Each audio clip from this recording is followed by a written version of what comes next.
I think I'll start with E85 and flex fuel.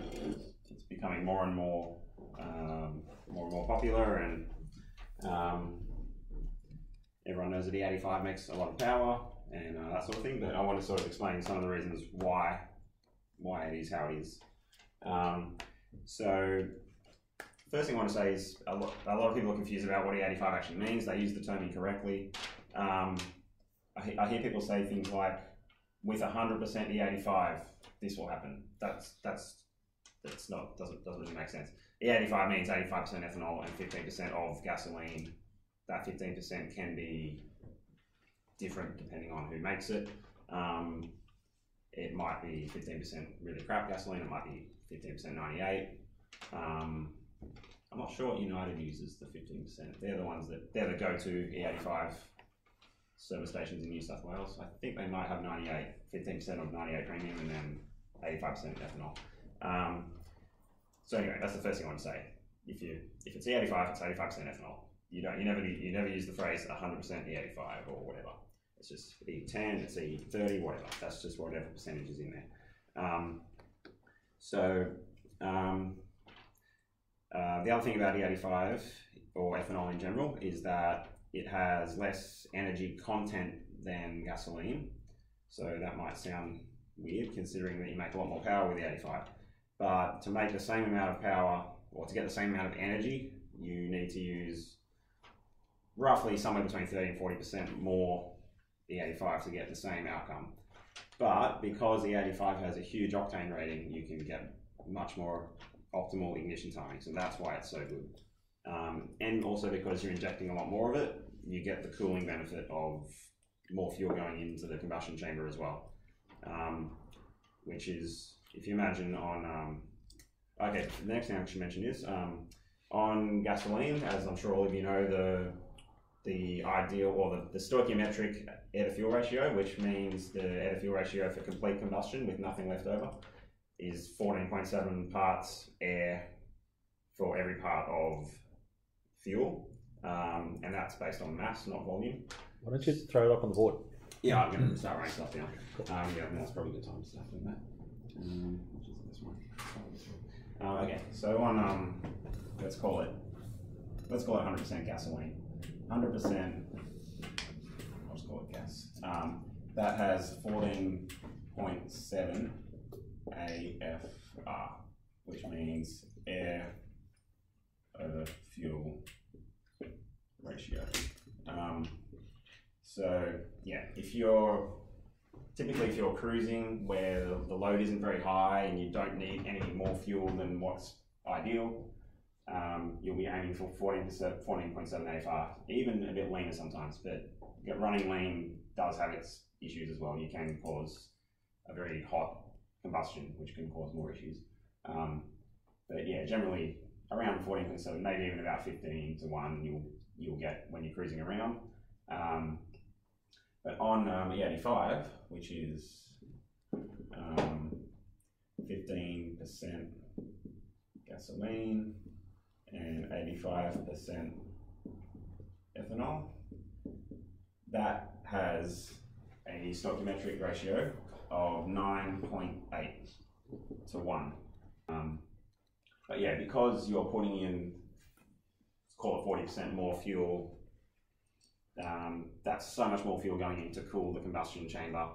So, you know, as you might know from the factory, some cars on gasoline, they run like really rich, like 10 to 1 at wide open throttle. And the only reason they're putting so much fuel in there is because it's safer. But that's still 10 to 1 compared to just the normal, pretty much the same as what E85 is normally. So even if you don't run extra rich on E85, you're still cooling everything down a lot more, which also makes it good. So when you've got a turbo running a lot of boost or whatever. I've been using the term AFR here, air fuel ratio, which a lot of people still do use. It's what they're used to. But actually, because the E85 is becoming so popular, it's becoming more and more encouraged to use the term lambda. So lambda is, sorry, I might get my bad handwriting. Lambda is the actual AFR, divided by the stoichiometric AFR, where stoic is all that. So if your so it's like a 1.0 or a 1 point something. yes. So if your stoichiometric is 14.7 and your actual AFR is 14.7, lambda is 1. If your let me just make sure I've got this right way around. Yes. Yeah, the higher the AFR is, the more air you've got. The lower it is, the more fuel you've got. So yeah. So let's say your AFR is actually let's say we're on gasoline, and let's say our AFR is 12 to 1, and stoichiometric is 14.7. That means it works out to be, I forget exactly what that is. I think it's about 0.8-ish. So that's approximately. So if you're yeah, that's what lambda actually means. It's just an easy number, 0.8. It's, you don't have to remember all these fancy numbers, you just think of it as that. But the reason why that's good is because if you then change to a different fuel that has a different stoichiometric AFR, you can still talk in lambda and it still works. So it's relative then. Yeah. So on another thing that people really get confused about is on air to fuel ratio gauges. They pretty much all are delivered with gasoline configuration, but an oxygen sensor just reads lambda, really. Or the oxygen sensor is just reading oxygen, so then from that it can figure out the lambda. So really what the gauge will do is just the opposite of this. It will measure 0.8, it will assume 14.7 is stoichiometric, and it will tell you it's 12. Which means that what people typically do when they go to E85 is they still pretend that this 9.8 is 14.7, and then they treat everything the same in AFR. So if the gauge says 12, then the lambda is the same as if it was 12 on gasoline. So that's it's a bit backwards, but that's what people are used to, and that's probably how it's going to stick. So lambda less than 1 is rich, and lambda greater than 1 is lean? Yeah, it's pretty rare to go over. When does E85 start becoming necessary yeah, for a car build? Yeah, so that's what I was going to get to, why it's actually good. So the fact that it's got more of it is bad for economy, of course. It just happens to be cheaper, so the cost per distance is about the same. But, and yeah, the fact that it has extra cooling properties, that's relatively Could a you small part explain of it. a little bit about why it has better cooling properties? I'm really just saying the fact that you're putting so much more in there, and that fuel, it takes heat out of the combustion chamber, like, because there's just so much of it there. Yeah, and because you need that much there just for it to be stoichiometric, it's better straight away in that sense. So the cooling properties plus the higher effective octane rating allows you to run more ignition time, and that's why you can. And that's what I was going to get to now. So this is probably the most important thing of all. So just on the extra that you're talking about there, I've just always heard that about running rich with the normal system was bad for engine wear. You know, that washing oil out of the off the chamber walls. Well, yeah, that's because you're ending up with fuel that doesn't get burnt, so it's got to go somewhere, right. Which is so, either out the exhaust or it's down the bores. Right. So if you burning it though, it doesn't matter. Yeah. So even though you're putting a lot more in, it's getting burnt. Burnt. Yeah. Okay. That's what it needs. So yeah, ignition timing. This is where E85 is so good. So if we say that this is torque generated by the engine, and this is ignition advance.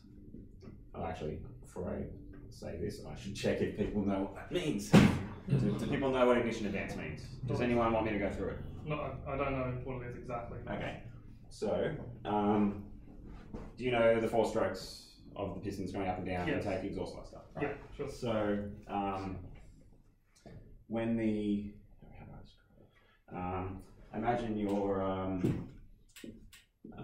imagine your fuel has already gone in with your air and your piston's already gone down, and now it's coming back up again. So your piston is on its way back up. Got your spark plug here. when it comes back up, if you ignited that spark exactly when the piston got to the top, then by the time the flame front comes out and pushes the piston down, it would be so far past the optimal point for pushing against the crankshaft that it's no good. It's just a waste. So what we do is we actually initiate this spark sometime, it depends on the engine and the conditions. So at some point before this reaches the top, we set off this spark here, so that by the time the piston's coming down and at the perfect point for pushing down the crank at exactly the right angle for maximum torque, that's what you're aiming for. So if you're... We express that in degrees before top dead center. Yeah. So ignition advance, it's typically written as degrees before top dead center, where top dead center is this completely at the top. And yeah, so if you're, let's see, I'll do the crank here. Let's say that the crank's rotating like this, and let's say that it's up here, and let this angle right here, that is how far it is, that's how much it has to travel to get completely to the top. So are you saying it's like it's igniting at a different point in the stroke? Is that? Yeah, basically. Okay. So this is rotating around 360 degrees at a time, of course. Yeah. So how much before it gets completely vertical? It just pretend it's 15 degrees, for example. Right. That means if that's when the spark goes, that's 15 degrees before top dead center. That's when it's like. What this actually looks like, I won't put any numbers on this, but ignition advance, yeah. So as the ignition advance goes up, from a less ideal point to the ideal point and then beyond, you actually end up with something like this. So there will be a point where the ignition advance is ideal and you'll get the best possible torque. If you go this way with your ignition timing, that's called retarding the ignition. If you go too far that way, you'll obviously lose torque. But also, if you just go further than you need to, more advanced. If you go further than you need to, you also get less torque. So, but the shape of this, it just so happens that that is pretty flat. So you can go a few degrees either side and you might lose 10% of torque or something. So what often happens is you'll tune for, if your fuel allows it, you'll get to this point and then you might take off a degree or something just to be safe. I don't mean safe in terms of, in this case, I'm not talking about the strength of the engine, I'm talking about like knock or pre-ignition, that sort of thing. That's what limits this. So knock or pre-ignition, detonation, they're sort of all related and there's different terms for it that people throw around, they get them confused. But basically, you can end up with a flame front, so it's sort of, it all interrupts itself and you can end up with like an uncontrolled flame, and there's normally like a bit of a barrier in the flame on top of the piston that sort of protects it and all this sort of thing. So you can end up with things sort of pushing against each other while the piston's trying to go up. You can end up with the top of the piston completely melting and end up with all little pits in it if your ignition timing is too advanced. So is it fair to say that with gasoline, you can't optimize your ignition timing as much as you can then with E85? Yeah, so that's you can never get it to where it would be ideal. Yeah, so just imagine this is your ideal here. Yeah. If you're on gasoline, and let's say it's a turbocharged engine with a lot of boost and that sort of thing, you might only be able to get to here on gasoline, because if you went any further, it starts knocking and you can blow up your engine very quickly. Well, if you grab a second colour, you'd be able to draw a second curve for gas and be able to show the two different. Oh, this curve's still the same. That's the same. This curve is just the geometry of the engine. Gives you this curve. Right. But well, yeah, it does vary with RPM because the flame expands at a particular rate, and if the engine spins faster, then you have less time for it to happen. But that sort of just comes with tuner experience and stuff. I can't even be sure exactly what. Okay, so we'll come back to this in a minute. If you have ethanol percentage down here, where that's 100, that's 0, the 85 will be about here, and that is octane. We'll call it RON, which is what we use in Australia, which is it's called research octane number or something. I found a thesis that was done in an American university or something, which says that it basically looks something like that.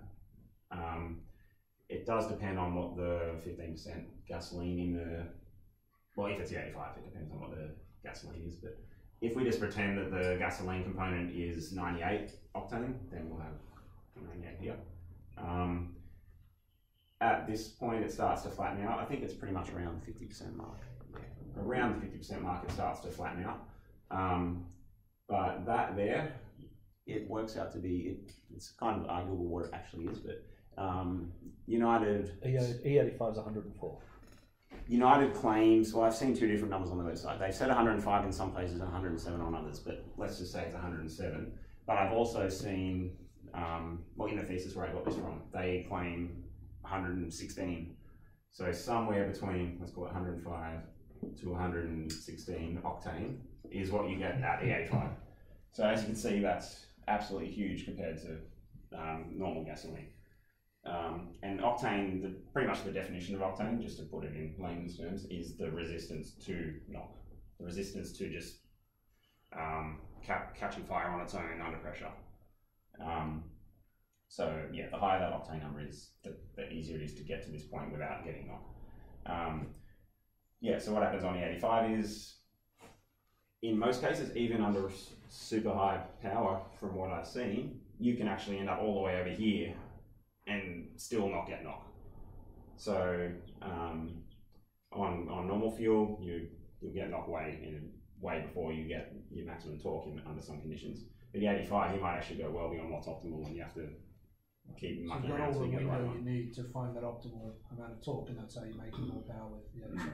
Yeah, basically, you're not limited by the octane. You're not stuck over here. You can keep going until you get what's perfect. The other thing to keep in mind with that is that your curve that you've got there is for a certain level of boost on a turbocharged vehicle.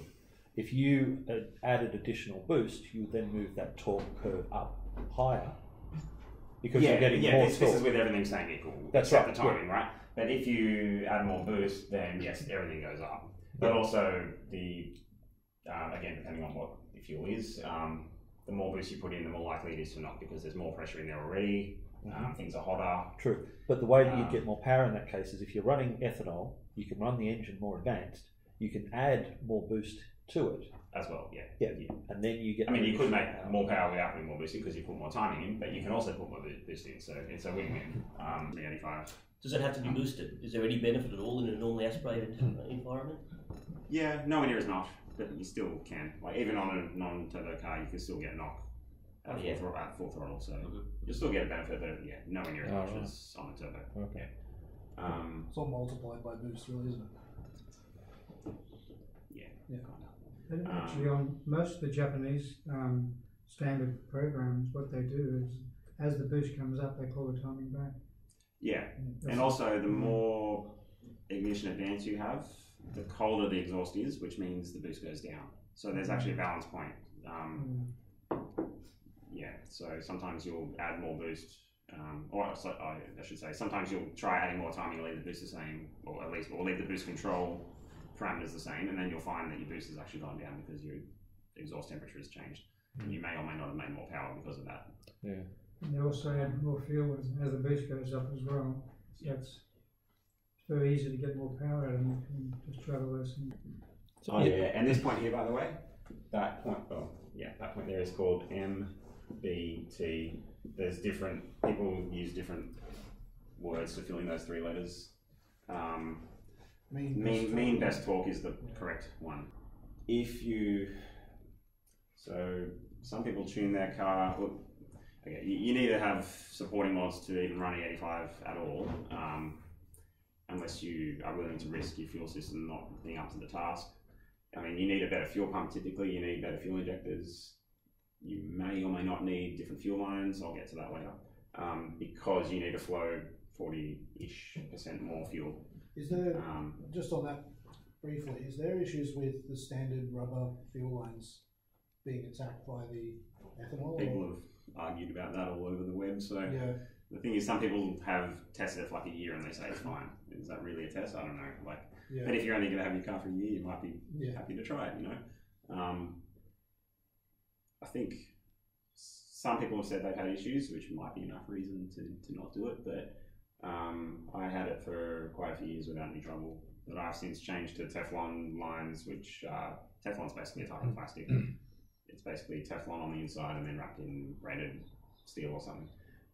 So isn't there like a what's it called, a pump or something that allows you to use both 98 and yeah. So fuel pumps. So not just the fuel lines, but also the fuel pump may not be suitable for E85. Right. There was the Walbro. It's called the Walbro 450 or 460. Everyone gives it different names, which is a really bad thing to call it. Again, I'll get to that, to why that's a bad name for it soon. But that there was one that originally came out that wasn't advertised as being E85 compatible, and I've seen one that came out of E85 in a fuel tank, and all the outside was all pitted. It was running fine, but who knows how long it would have taken to actually cause a problem. But yeah, the new Walbro pump, and pretty much all the fuel pump companies have come out with pumps that are E85 compatible now. Yeah, so that leads me to the fuel system and what you may need to change if you're running E85. So yeah, you need, as I was saying, you need roughly 40% more fuel to get the same sort of outcome. And often if you're running E85, you're going for a lot of power, like way more than stock as well. So you may need not just enough for that 40%, but also beyond, because you're going for more power as well, potentially. So Walbro has a pump that, everyone calls it like the 450 or the 460, but that comes from the flow rate that it has. Walbro actually publishes that flow rate. So at a particular voltage, a fuel pump will flow a certain amount. If your wiring's not up to scratch, your voltage to the pump will be lower, and then you get lower flow straight away. I know for the fact that the stock wiring for an MR2 fuel pump is not ideal. So even with your alternator putting out 14-ish volts, you might only be getting like 11 at the fuel pump with the stock wiring. Yes, because there's actually a resistor. There are two resistors in that's the engine true, bay. but that's sort of a separate thing altogether. Like, you can bypass that, but even if you have bypassed that, just the wires being so small, you just drop so much voltage. If the wires are bad by default, how does one go about replacing them? Probably, I won't go into heaps of detail because there's a lot of stuff online about it, but what you can do is what I did on my car was, first of all, I bypassed the resistor for the fuel pump. Like, from the factory, there's a resistor that gets switched by relay to be in series with the fuel pump or not, so it's not running flat out all the time, which is partly to save fuel pump wear and partly to reduce the how much the fuel return has to handle. So in my case, apart from bypassing the resistor, I then I rerouted the wires that go directly to the fuel pump off to another relay, which is a lot closer to the battery with bigger wires. Right. And then there's a new relay which then goes sort of straight to the fuel pump with bigger wires. So the original relay is triggering my relay still under the same conditions. Yeah. But then my relay is just getting a much better feed. So you get like 2 volts more or something. It's a huge difference. But like on the Walbro website, they give you a flow graph at different voltages, and it's I can't remember the actual numbers, but as your fuel pressure goes up, so the pump will have a certain flow, but as the fuel pressure goes up, the flow actually goes down, which might sound counterintuitive, but the reason why the Walbro gets called a 450 or 460 is because this ideal point up here is something like 450 litres per hour is what it can actually flow. Let's really go down, right? Yeah. But that's a useless number because you never have no fuel pressure. It's just what they call it because it sounds good, I guess. Yeah, as the fuel pressure goes up, the fuel pump has to go against that, which gives it a harder time, so the flow rate actually drops down. It's not quite as extreme as it might look here. I mean, that's kind of arbitrary, I guess. But yeah, what's my car? So my car runs 30. Well, if you have to add on, I'll get to why this is in a sec. You have the base fuel pressure that the so when the the fuel pressure regulator will have a actually I might draw it. That's probably the best way of doing this. Let's see. So you've got your fuel tank. You've got a pump inside. This is the stock setup. There's a little filter on the bottom that sucks the fuel in. Ideally, there'll be more fuel in there, of course. Then there's a line coming out of there. That is a feed that goes to the fuel rail. So you've got your fuel rail here with your injectors in it. After your fuel rail, you've got a fuel pressure regulator. And then out of the regulator, you've got a little return line that dumps the extra stuff back into the tank. So this fuel pressure regulator is what controls the fuel pressure. It's basically it's got like a it's got a spring in it with like a diaphragm that it's hard to draw the actual insides of it, but and there's a little screw that you can adjust on top, which changes the preload on this screen. This fuel pressure regulator is effectively just a variable restriction in the fuel line, which gets like, it kind of causes the fuel to build up pressure back here, and then afterwards it just relieves the pressure back into this return line here. So all of this here is under pressure, whatever fuel pressure. Yeah, when you set your fuel pressure, it's called the base fuel pressure.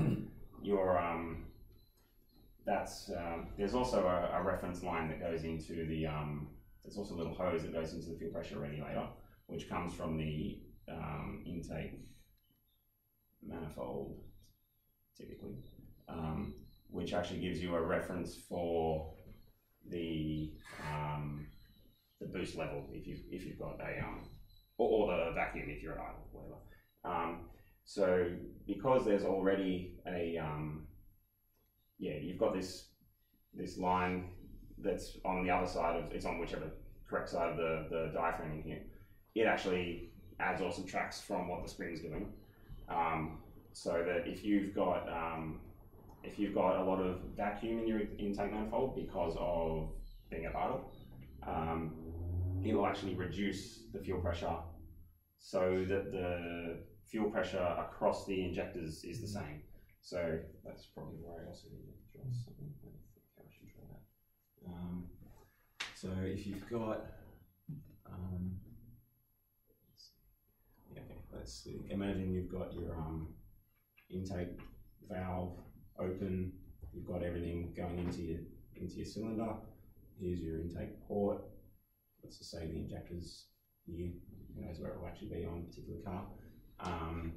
So that's your injector.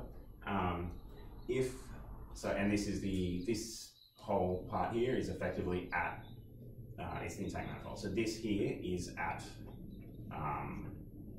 the pressure.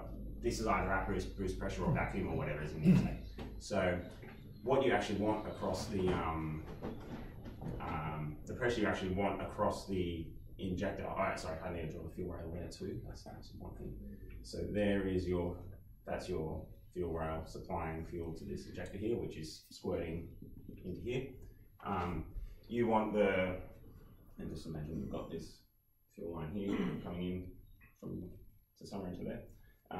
You want the differential pressure from here to here to be the same at all times. So if you increase the boost pressure, then the pressure in here is trying to push the fuel back in to the injector. So you actually need to increase the fuel pressure to make the differential across the injector the same. Whereas if you're at idle and you've got vacuum in here, then this vacuum is going to be trying to suck extra fuel out, so you need to reduce the fuel pressure here so that it's the same across here.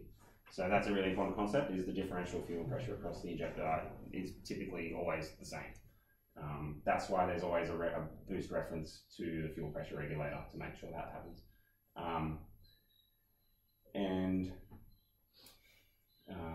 Sorry, is that an electronic adjustment or is that a manual This? adjustment? Yeah.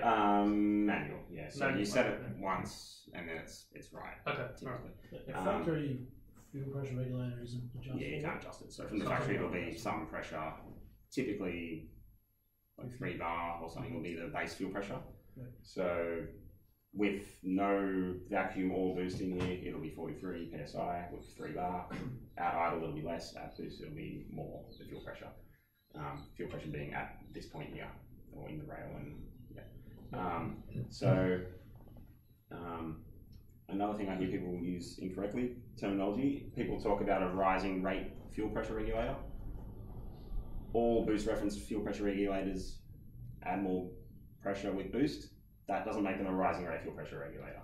It just means that the pressure increases 1-to-1 with the boost going up.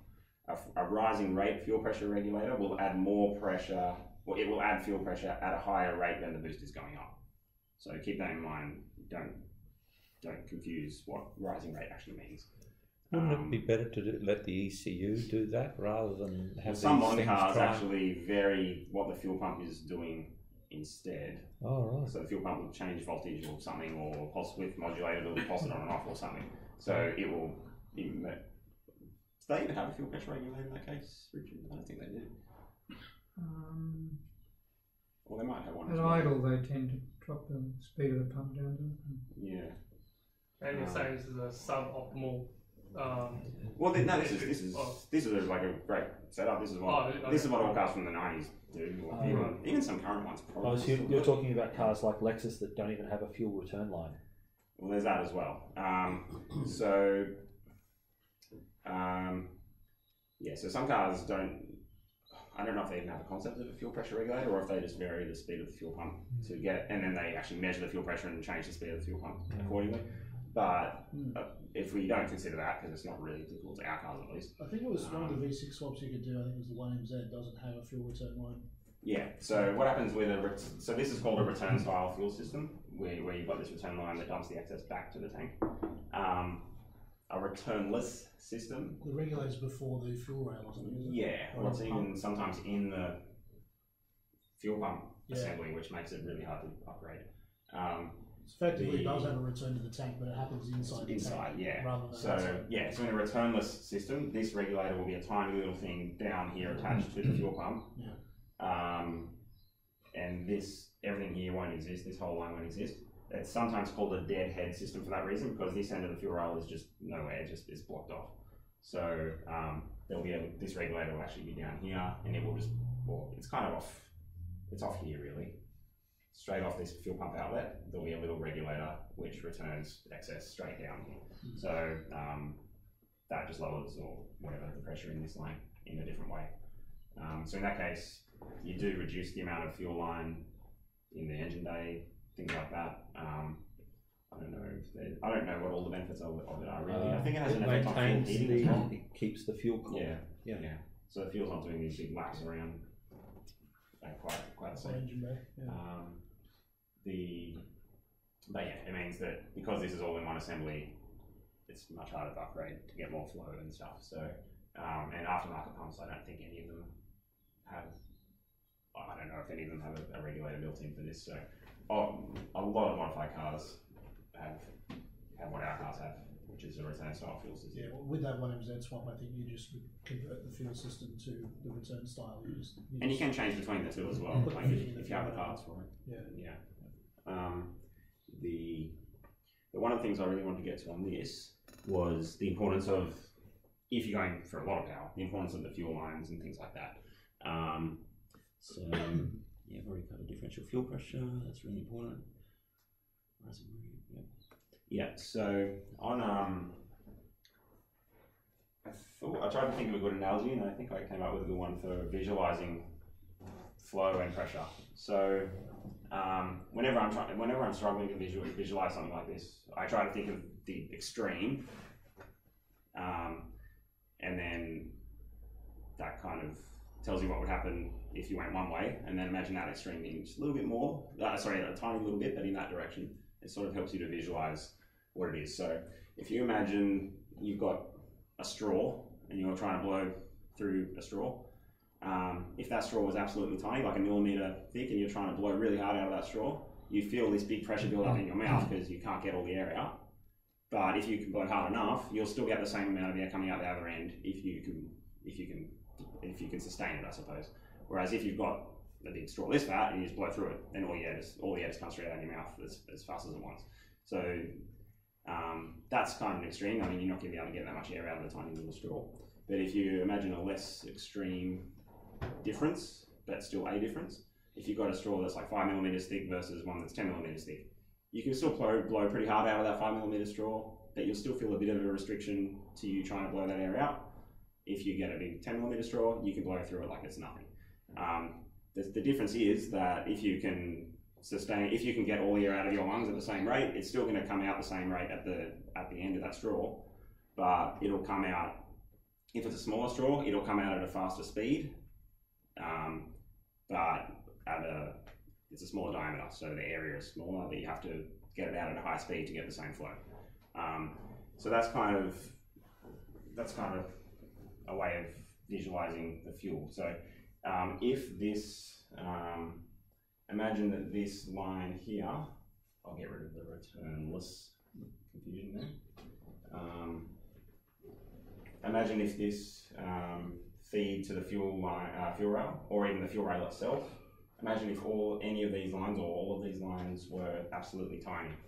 Then this fuel pump will see so much restriction just trying to get all the fuel through that line that the fuel pressure, even if your fuel pressure is set to 3 bar, if you have a really bad restriction between the pump and the regulator, the fuel pump might actually see many PSI more than what you're actually regulated to. So you're going to flow less on that graph? Yeah, so everything has a pressure drop. It doesn't matter how good your lines are, there will be a pressure drop. It's just a matter of how bad it is depending on what the flow is. And you can use smaller fuel lines and it might still work, it's just you pushing things harder to get the same outcome. Whereas if you put more bigger fuel lines, then it's much easier for the fuel pump to just push everything through. So if you have bad small fuel lines, then straight away you're moving further to the right of this graph before you even begun. The standard fuel lines in the MR2s are not great, but they are okay up to a decent amount of power. But and the other thing is, if you consider the other side of it, remember that the fuel pressure regulator is just a variable restriction that causes the fuel pressure build up in the fuel rail. If this return line is too small as well, or if the fuel pressure regulator isn't designed for a high horsepower car, high horsepower being a lot of fuel flow, technically, if either of those aren't up to the task, then you may not be able to get your fuel pressure low enough at all, ever. In my car, when I've got this fuel pump, so that's a lot of fuel. That's I don't know how much more it is than the stock fuel pump. It's probably at least 3 times as much flow. Even the old Walbro 255s that were really popular, they flow probably half as much as this, maybe.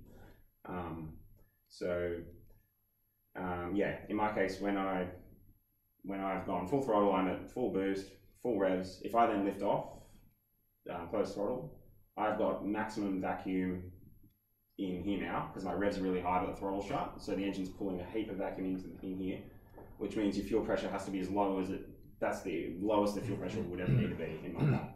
And in that case, I actually see the differential fuel pressure go up a few PSI compared to what it is normally, which means that either my return line or my fuel pressure regulator is just the tiniest bit not up to the task. It's very close. It's not bad enough to be a problem in my case, but that just sort of highlights the return line as well and the regulator.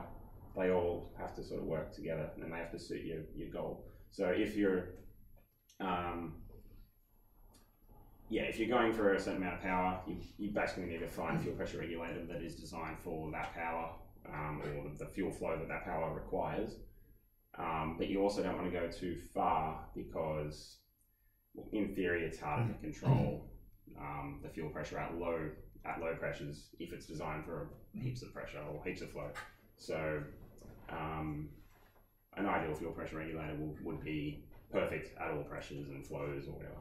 But in theory, in reality, they're not really. And with my old fuel pressure regulator, not the stock one, but a different aftermarket one, I actually found that even though it's meant to have a perfect increase in fuel pressure versus boost, it actually wasn't. So it was the fuel pressure was going down a little bit at full power, which can point you towards thinking your fuel pump's not up to the task as well. Were you data logging that when you're ECU? Yeah. So it can and often does mean your fuel pump's not up to the task, but even if your fuel pump is up to the task, you might be misled by the fact that fuel pressure regulators aren't perfect. So you've got a fuel pressure sensor that reports to ECU. Yeah. I want to bring back something I mentioned before. The voltage of the fuel pump will determine the flow as well. So that made me think, if you've got 14 volts at your fuel pump. And this is at 13.5 volts, by the way, that 450. Okay, yep. So let's say your alternator stops working or throws a belt, and suddenly now you've got 12 volts or less at the pump. And if your pump is marginal, then now you might be in a dangerous situation as well. Yeah, that's right. Yeah. And if you're, and also the fuel filter, I should have included that. The fuel filter is here in the system, in the high pressure side. Yep. So if your fuel filter is really clogged, then your fuel pump has to push against all of that restriction before it even gets to the fuel rail as well. So if you're marginal with with the voltage or the fuel filter, if you rely on the fuel filter being clean at all times, then you can run into trouble if it doesn't remain that way.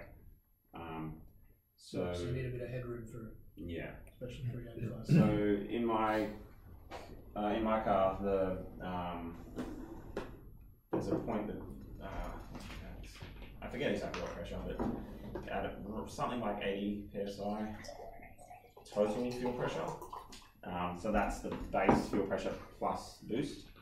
For those who don't know, my car's got a lot of power. It's got it runs 30 psi boost, and on top of 3 bar base pressure. And if you assume some pressure drop between here and here, which there always will be, it works out to be 80 psi at the worst case.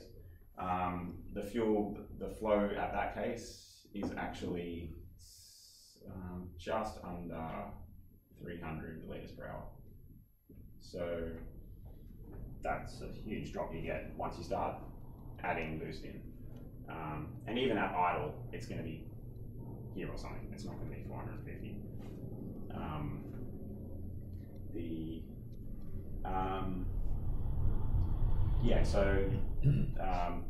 I've done data logs in my car, and I've verified that based on the injector duty cycle and knowing the flow rate of my injectors, which is provided by injector dynamics and fuel pressure. There might be some other things I'm forgetting, but knowing all those things, my ECU knows exactly how much fuel it's using in litres per hour at any moment. And from my data logs, it's like 280 litres per hour. So all I've got is 20 litres per hour to work with. Otherwise, I'll hit this point, and then that's it. So I forgot to mention before, I went on about E85 and why it's so good, but I forgot to explain what flex fuel means. So in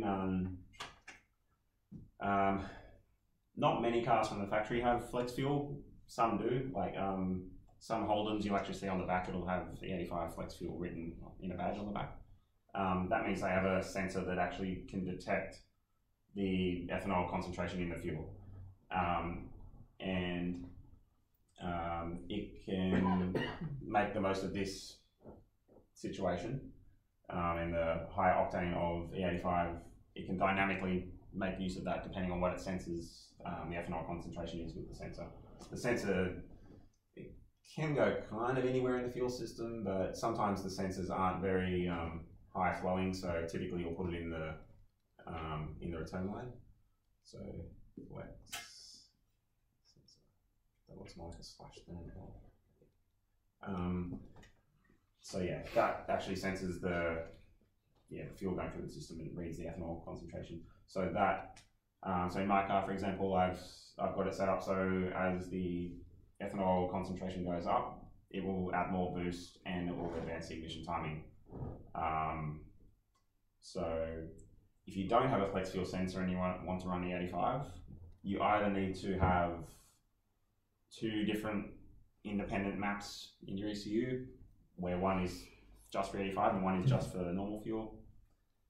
But then you have to either always have the 85 in there, or you need to drain what the 85 is in there before you put regular fuel in there. It has to be exactly right. The fuel has to match the map. The fuel has to match the map, which isn't good because E85 isn't, even though it's advertised as E85, it's not always 85% ethanol. It can be as low as 50, sometimes 60. It just, like, I think I once filled up a Caltex with what they call E-Flex fuel, and it was 65 or something percent, way lower than 85. If you ran an E85 tune that was optimized for E85, like kind of on edge of what it can handle, you might blow your engine up as soon as you put that so-called E85 in there, which isn't really. So flex fuel is so good because you all throughout every percentage of ethanol, it can be safe and optimized for what it is under those conditions. So I didn't get a tune at every percentage, like that's unfeasible, but I did get a complete proper tune done here and a complete one done here, and then it just interpolates in between. So for the fueling side of things, it's just linear. It's the ECU knows the 9.8 to 1 ratio required for ethanol, for E85. It knows the 14.7 required for gasoline. So we can just say, I've got this much ethanol, therefore linearly interpolate between the two and give me the right amount of fuel. For the ignition timing though, in the same place where I found this graph, I saw, actually no, this is the graph I'm thinking of. Because of the shape of this, if some ECUs will do linear interpolation for ignition timing as well as fuel, which means it'll have some extra amount of ignition timing to apply at 85% ethanol, and it'll have what it normally has on 98, and then it will just say do the ignition timing like this, so give me a bit more, linearly as the ethanol goes up. But that means that in all these in-betweens, you're losing this much opportunity to have more timing or whatever. But it also means that if you just leave it as linear, it's safe because you have this buffer. So yeah, I got a tune here, I got a tune here, and it just does that in between. My ECU can actually do a non-linear increase in ignition timing with ethanol. Some ECUs can, some can't. So I think in my case, I've actually got it even more conservative. I've got it doing something like that down the bottom, but then it comes up quite quickly, and then I get all this, but then it's really safe down here. Do you know any of the ECUs which can't do that? The ramp thing. Yeah, I'm not sure which ones can and can't. I think maybe the basic Adaptronic ECUs can't. I forgot to mention in the video that that's where I learned a lot of this. I used to work for Adaptronic Engine Management for 3 years, so I took 20 tech support calls every day and wrote the software and all kinds of things. So I was forced to learn a hell of a lot, which was awesome. But yeah, the lower level Adaptronic ECUs do linear. Mine's the high level one, which allows me to do that sort of stuff. I imagine with things like Caltech, they probably have this non-linear option in their higher level ECUs as well. Motec, any company, I guess. So that's why Flex feels so good. So even though I'd rather have the 85 in there most of the time just because it's awesome and I get more power, I don't have to stress if I'm stranded with no United service station in sight. I can just put in 98 and dilute it down to whatever, and it'll still be okay. Some people will only get a proper tune at one end of the scale, typically at this end, and they'll just really conservatively take some estimated amount of timing out at this end of the scale, so that it's still safe, but that means that they're getting way less than the optimal power on regular fuel. But at least they're getting what they want up here. But because I got a good tune at both ends, I get the maximum at both ends. And in between, it's not so optimal here, but it's pretty close up here. So how do you tune it if it's not linear? That's the thing, you like, unless you're willing to spend so you many thousands of dollars on lots and lots and lots of tunes, or hours and hours and hours on the dyno to get all these in betweens, then you just have to be conservative, I suppose, in between. But that's why it's really fortunate that this is how the properties are, the blue line. The fact that it's this sort of hump shape means that a linear interpolation is still giving you an improvement, but it's safe because it's below the blue line. So if you with this sort of vague with smarter ECUs that tried to hunt for different octane, just adjust themselves, why couldn't the ECU do that with fuel so and with ethanol? this thing here, I guess that leads me to NOx sensors and that sort of thing. So all engines will have a NOx sensor on them, which detects the pre-ignition or knock condition where there's an uncontrolled combustion or flame front happening. A NOx sensor is literally a microphone attached to the engine block.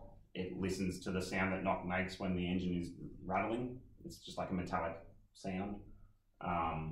Unfortunately, it sounds like a lot of other things too, so you need a trained ear to know what knock is. And also, if you hear knock, it might be too late if you're on the dyno or whatever, if you don't have proper control and safety measures in the ECU, it might be too late by the time you take your foot off the throttle.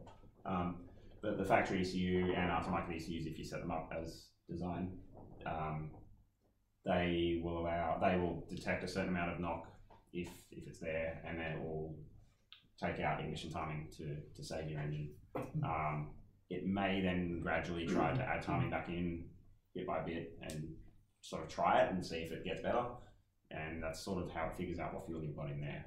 It figures out how good or bad your fuel is by looking at what the NOx sensor's telling it, trying to put more timing in if it can, up to a maximum of what is in the normal tune, I suppose, and then it sort of backs off if it needs to.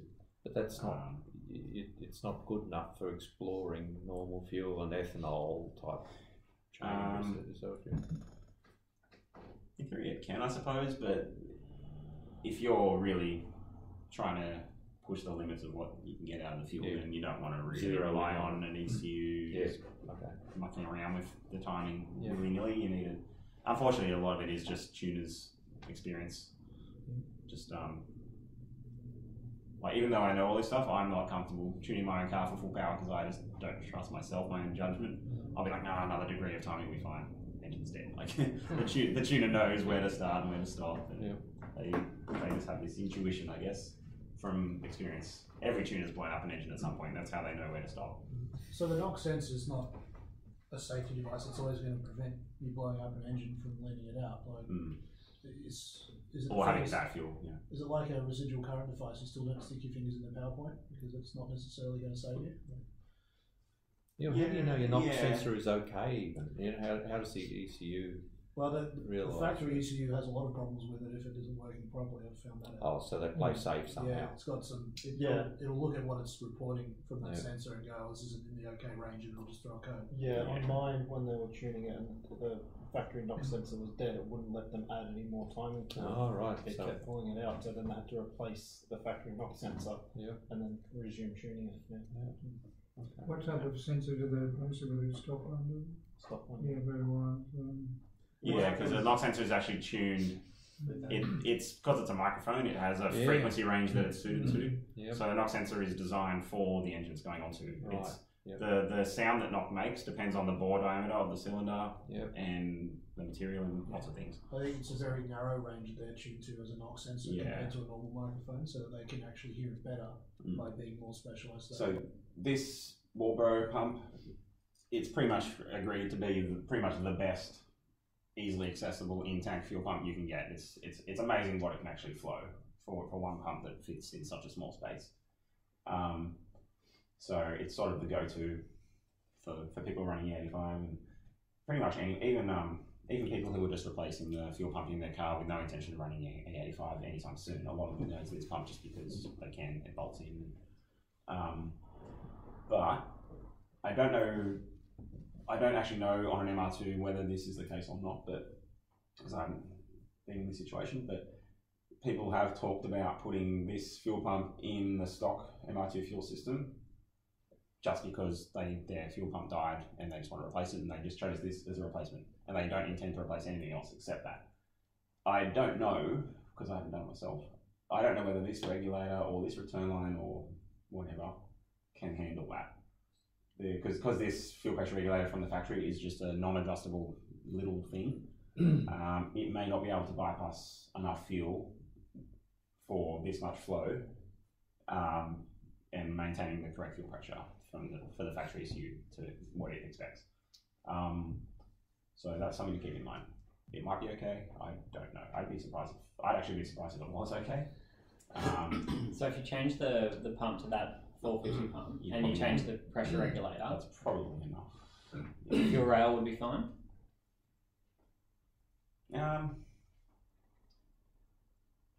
People run that pump with standard everything before, I think. I've heard of They might have. Well, certainly people that run the 255, the old Walbro. But that flows half as much, pretty much.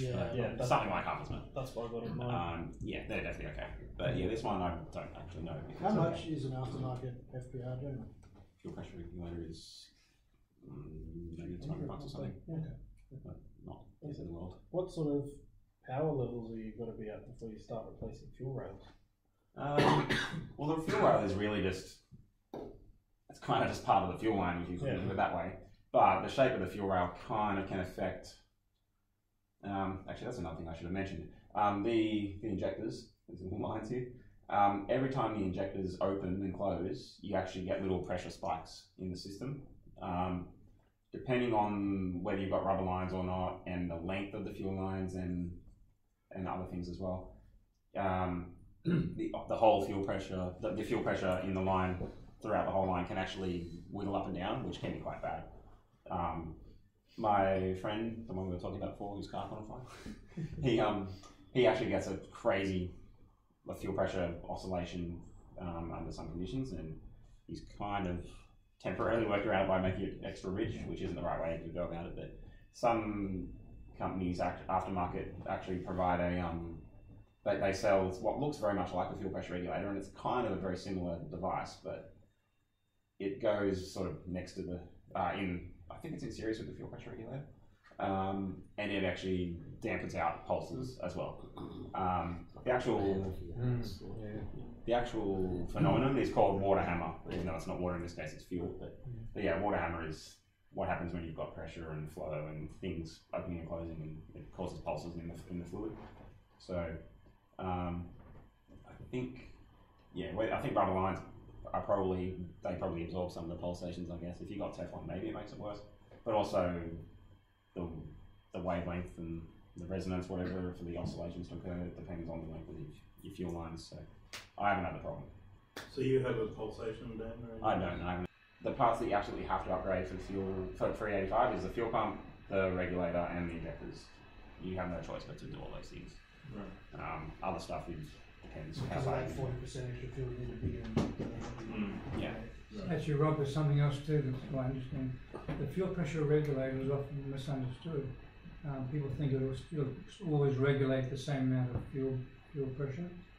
But that's not the case. As soon as you put a bigger pump on there, the actual pressure does rise. Yeah, that's right. And of course, it will still regulate but at a different pressure. So that 450 pump in the standard regulator, that rail is going to certainly go up. And the other problem is the return line. At idle, You have so much fuel there, it's going to. Yeah, that's what I was saying. Like, I haven't done it myself, so I can't say for sure, but it's very likely that it won't work. Yeah, I guess. So if you can update, if you're replacing your fuel pump just because the original one failed, and if you choose to use this pump, you pretty much have to replace the regulator just to support that. The other thing to keep in mind is if you're replacing a fuel pump, you've got the fuel tank out. Yeah. And the major expense in replacing the fuel lines and everything else is getting the fuel tank out. Yeah, if you're not doing it yourself, it takes a very long time. But also, if you're replacing the fuel pressure regulator, you then need to set your fuel pressure with the adjustability of the aftermarket regulator. You have to set the fuel pressure to what the stock one was. But as I was saying, fuel pressure regulators aren't perfect. None of them are. So, and stock ones typically, it might sound silly, but stock regulators are actually the worst from what I've heard for having linear sort of control. At least the ones that I've seen tested. So, if your aftermarket one is more accurately increasing with boost, but the stock one wasn't, then even though you've set it correctly at the sort of off boost condition, it may then be wrong at full boost. So yeah, it gets a bit tricky. If you're getting into this sort of situation, hopefully you're at a point where you need an aftermarket ECU anyway, and then it all comes out in the wash then. Are all injectors the same as far as differential pressure that they operate on? Is that a sort of like a standard? They all not all companies even advertise what their injectors flow, or they might give you a number, but if they don't give you more than just a single flow number, then they're probably not a good reputable company. That's why Injector Dynamics is so good. They give you, some other companies do it as well, but yeah, they give all the data you possibly need in charts and stuff. They give you all the charts. On that set. They give you a match. They give you a properly matched set of injectors. Right. Okay. So if you buy 4 injectors, they've all been matched to be exactly the same as each other. Yeah. Like, whereas if you just bought 4 single injectors, they might be 2% different or something, which is noticeable now. I think at the heart of it, a lot of injector dynamics injectors are just Bosch that they can modify. But now they're starting to make their own brand new designs. That's still in partnership with Bosch, I believe. The injectors typically have, actually it's not really related to this, but it's also a very worthwhile thing to mention. So injectors have, the reason why it matters how big they are, first of all, they have to be, and big's kind of a bad word to use as well, because they're not physically bigger, it's just what they float, but yeah. I'll say bigger though, yeah. So bigger injectors, you obviously need big enough to flow enough fuel for the amount of air that your engine is consuming to make the power it's making. But you don't want them to be so big that at idle they have no control. So if you actually look at the axes, if this is the pulse width going up, and this is the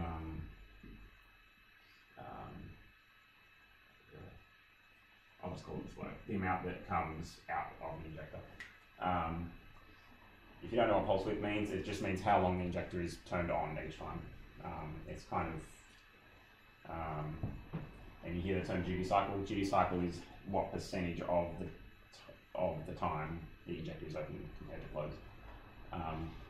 And generally when you're choosing an injector to be big enough for your application, you want your duty cycle to be ideally absolutely no more than 90%, otherwise it's just too risky, you might max it out.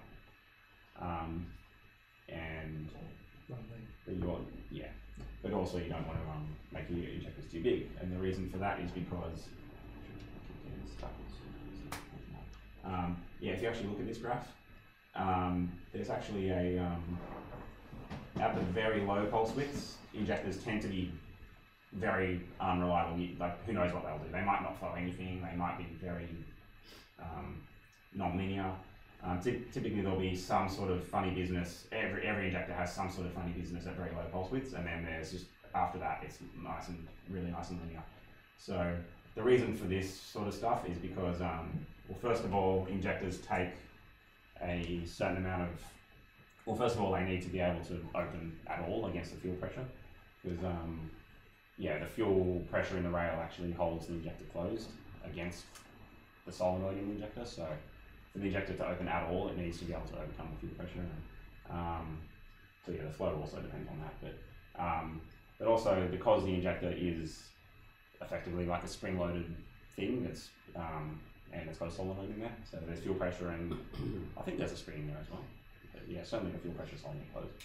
And then there's a solenoid which opens it, lets fuel out, and then it closes again. But because of that opening and closing mechanically, there is actually literally a bounce every time it closes again. And that, I've heard that is what causes these funny little things in the graphs that you see. It's the fact that the injector is closing and then doing a tiny little bounce mechanically against the stop. So depending on the injectors, this where it sort of starts to get nice, it might be like 1 millisecond, or give or take half a millisecond, something like that. And yeah, so as long as your injectors are small enough that you are to the right hand side of that point at all times, then you're good. On my car, I've got ID2000 injector dynamics ID2000 injectors, which at 3 bar fuel pressure they flow like 2200 cc's per minute. I think that's what it is. They're very, very big injectors. They're way bigger than what I need even for 400 kilowatts.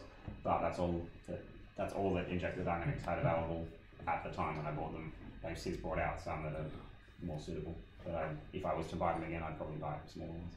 So with my ID2000s at 400 kilowatts, I'm at roughly 58% duty cycle as far as I know.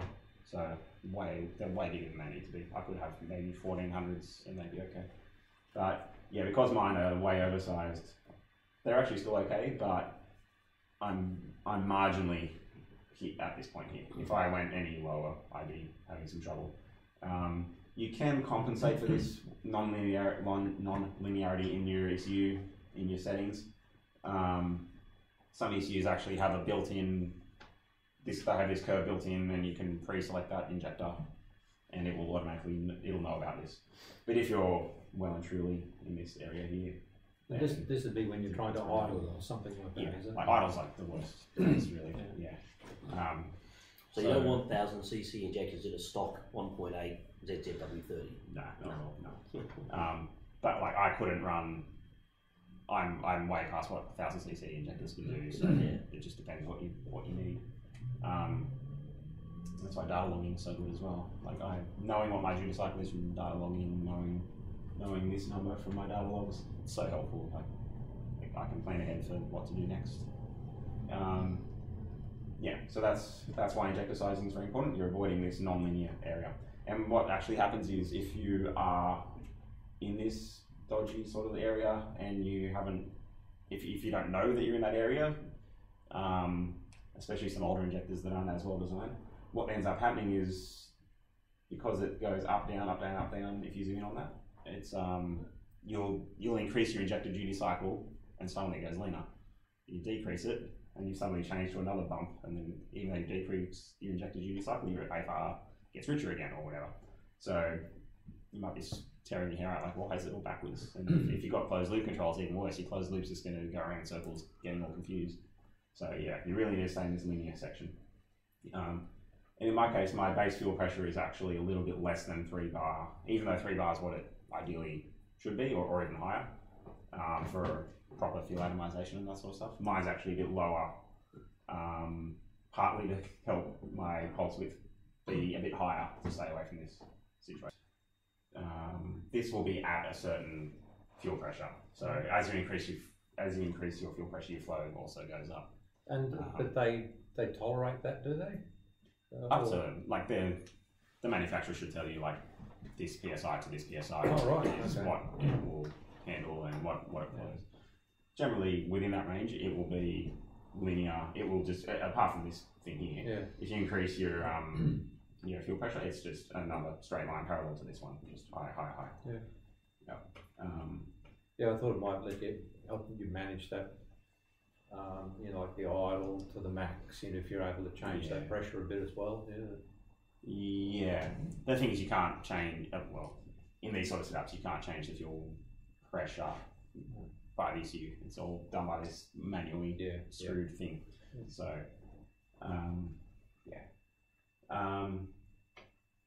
Does it affect the fuel atomisation? Especially if you're running down. Like the fact that I'm running roughly 35 psi versus 43.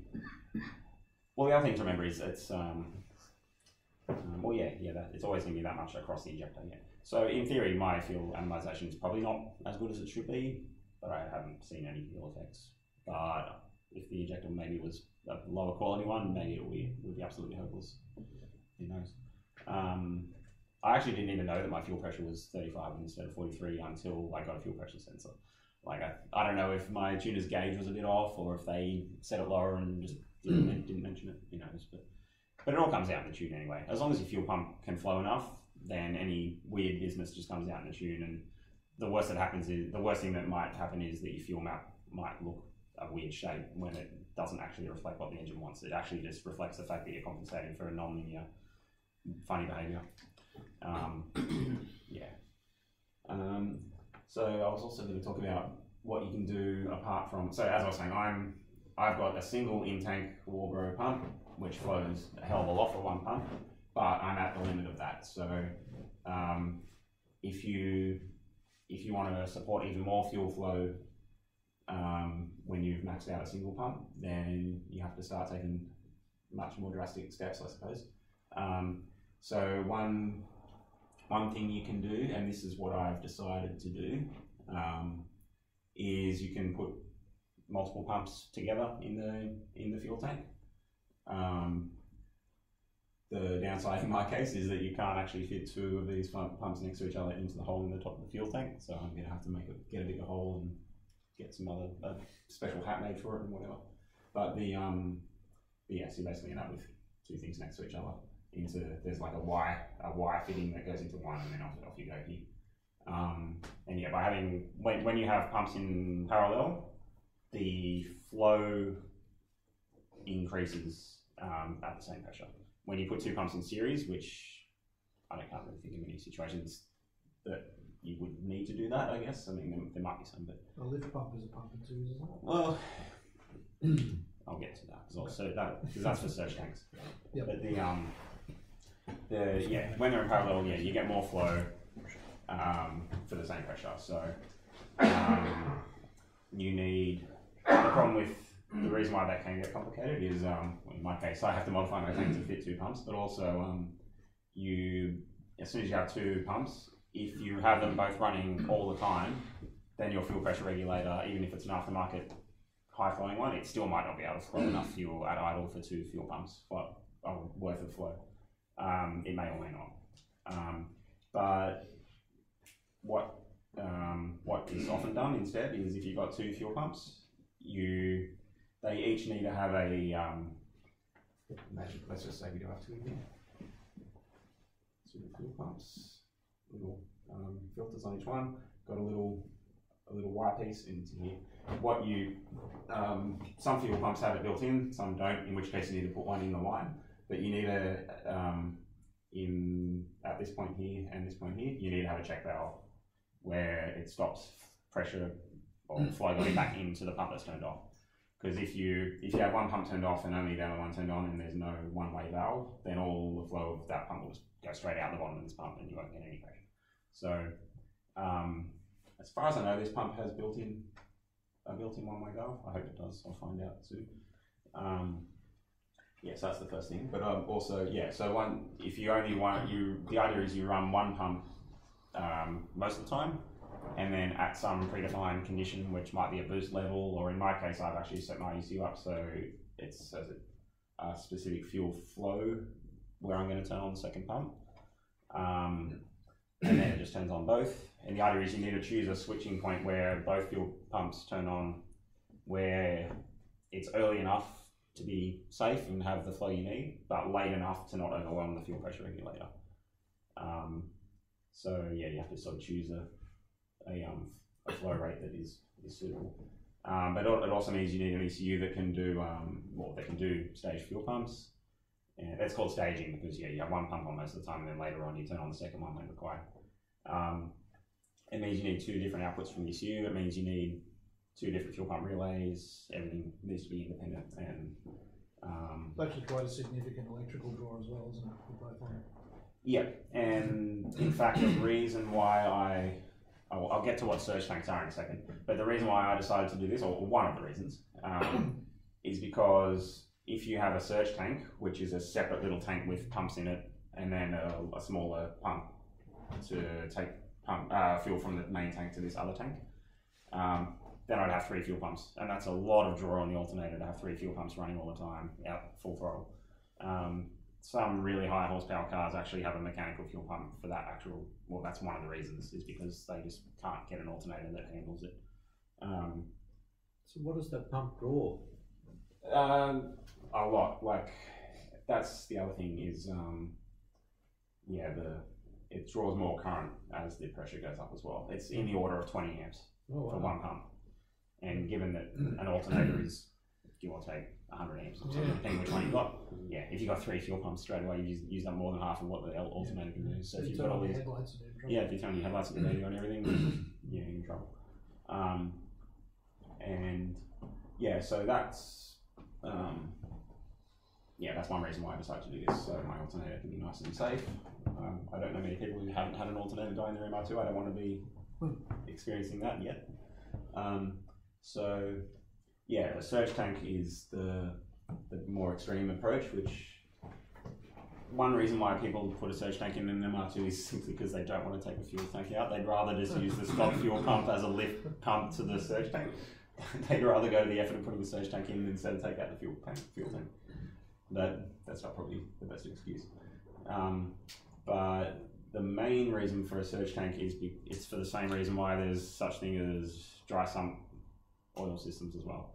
If you're accelerating or cornering really hard with a lot of G-force, and this fuel is sloshing everywhere, you can end up drawing in air and run lean, and that's very bad. So with the way that this system actually changes, if you've got a surge tank, what's the best way of drawing it? I might have to draw it separately. So, fuel tank.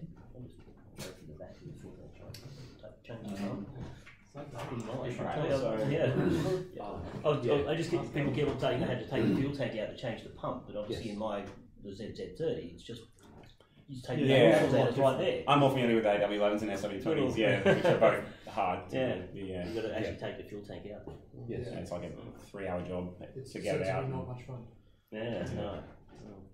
Mine's been up 10 years. Well, I had to drop it when I did the manual conversion, and I had to put the clutch line in. And to drop the tank down, so that was a pain in the ass. But the fuel system was fine.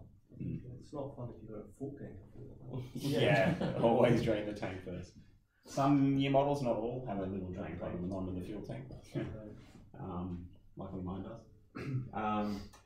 So the way that this arrangement changes with a surge tank is you've still got the stock fuel tank, you've still got a fuel pump in there, which can be very low flowing one, and it can even be a low pressure one. Doesn't really matter. The feed from that goes into the top of this other tank, the surge tank, which is much smaller but big enough to fit another pump in. It's like usually like 1.5 litres, 2 litres or something. Yeah, something like that. Yeah. That's just 5 litres, something like that. Okay. So it's got fuel in it as well. Typically, if you're going to this effort, you'll have more than one pump in here. The main reason for a surge tank in the first place is that, if this is really low on fuel and it's getting nothing, this still has fuel in it from before.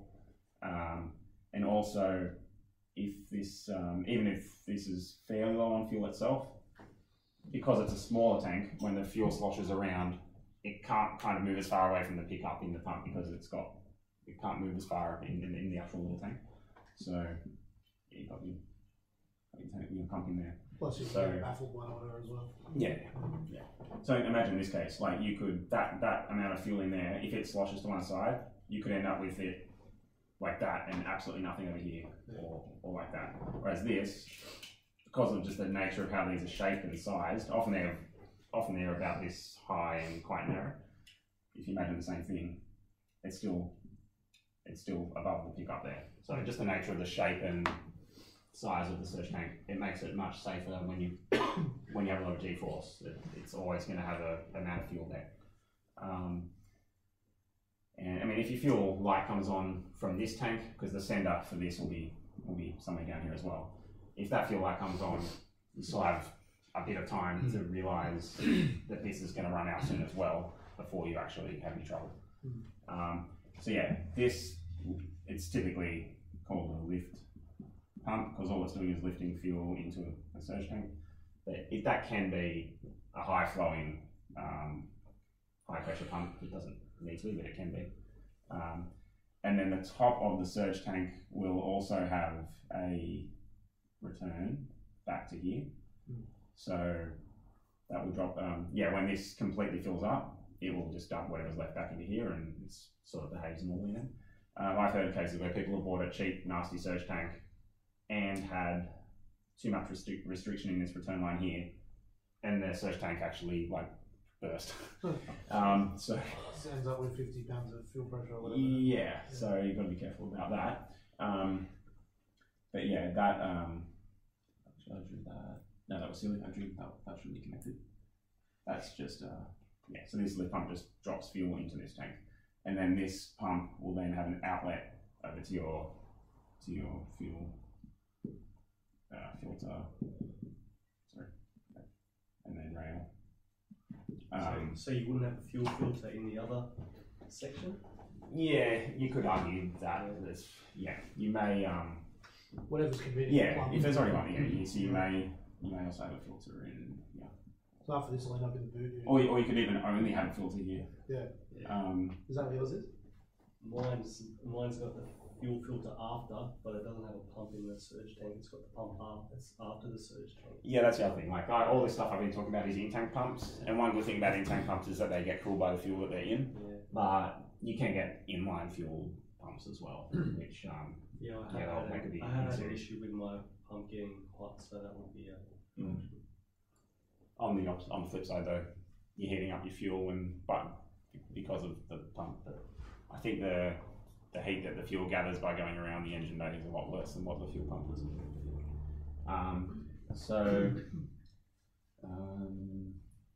From there, let's see. Yeah, and then the regulator, the fuel pressure regulator, it will return back into the top of the surge tank. And then the only time that the surge tank will return to the main tank is when it overflows, gets full. Which you do it, sitting at the lights or whatever. Yes. Yeah, if you're sitting at the lights for a long time and then this lift pump has completely filled this up and you haven't used much fuel, it'll just keep feeding back into this tank. But yeah, the main reason for a surge tank is because of you want the pickup in the pump to be always with fuel around it. But the other reason is you're too lazy to change the pump in the stock tank. The problem with that as well is that pump's usually 30 years old by the point to make this decision and it could fail. So So how do you sync the two pumps? Like say one pump's more powerful than the other, and so this one? We'll say the lift pump isn't quick enough for the surge tank pump, or it only needs volume to surge tank. You only need to have enough to do that. The surge tank needs to be big enough to sustain max power for as long as you'll ever need it. Sort of minus what this pump is putting back in there, which is probably relatively low compared to what's coming out. So you basically have this that big. Deliver what you're using. But only once this is empty though. If this is big enough to never empty for the duration that you're on full throttle ever, then it's okay.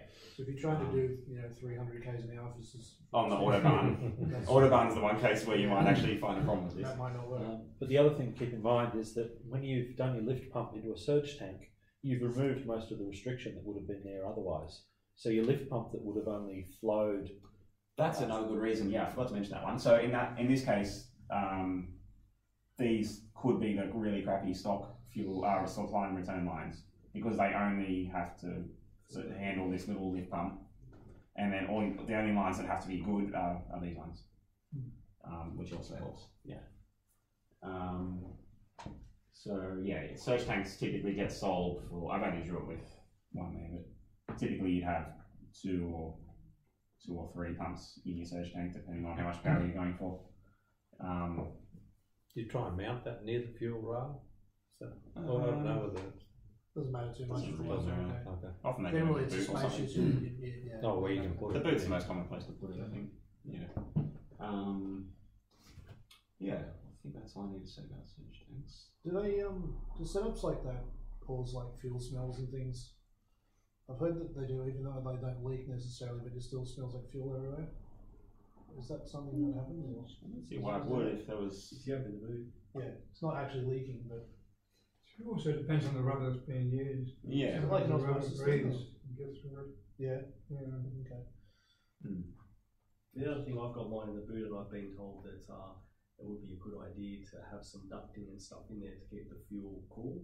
Because in the boot, there's obviously the pumps going and all that. And that's another downside of surge tanks. Because they're smaller, they are more affected by the heat of the fuel as well. Matt will sell you a bonnet scoop if you too.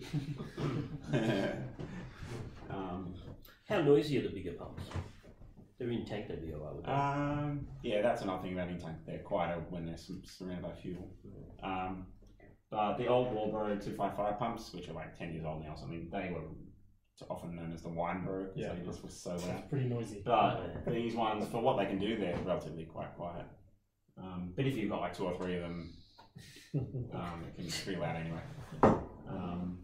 you either turn off your stereo or put your foot down. Yeah, I guess you're not doing this in your daily drive typically. Question that's just been asked is, Yeah. well, not really a question, but just a topic. So just ECUs in general. So you mentioned about chipping or uni-chip or something. So often you hear about that very thing, chipping an ECU or reflashing. It depends on the situation, but generally, if you just buy a chip, put it in the stock ECU, it might be okay. It might do absolutely nothing. It might make it worse. It's just hard to know.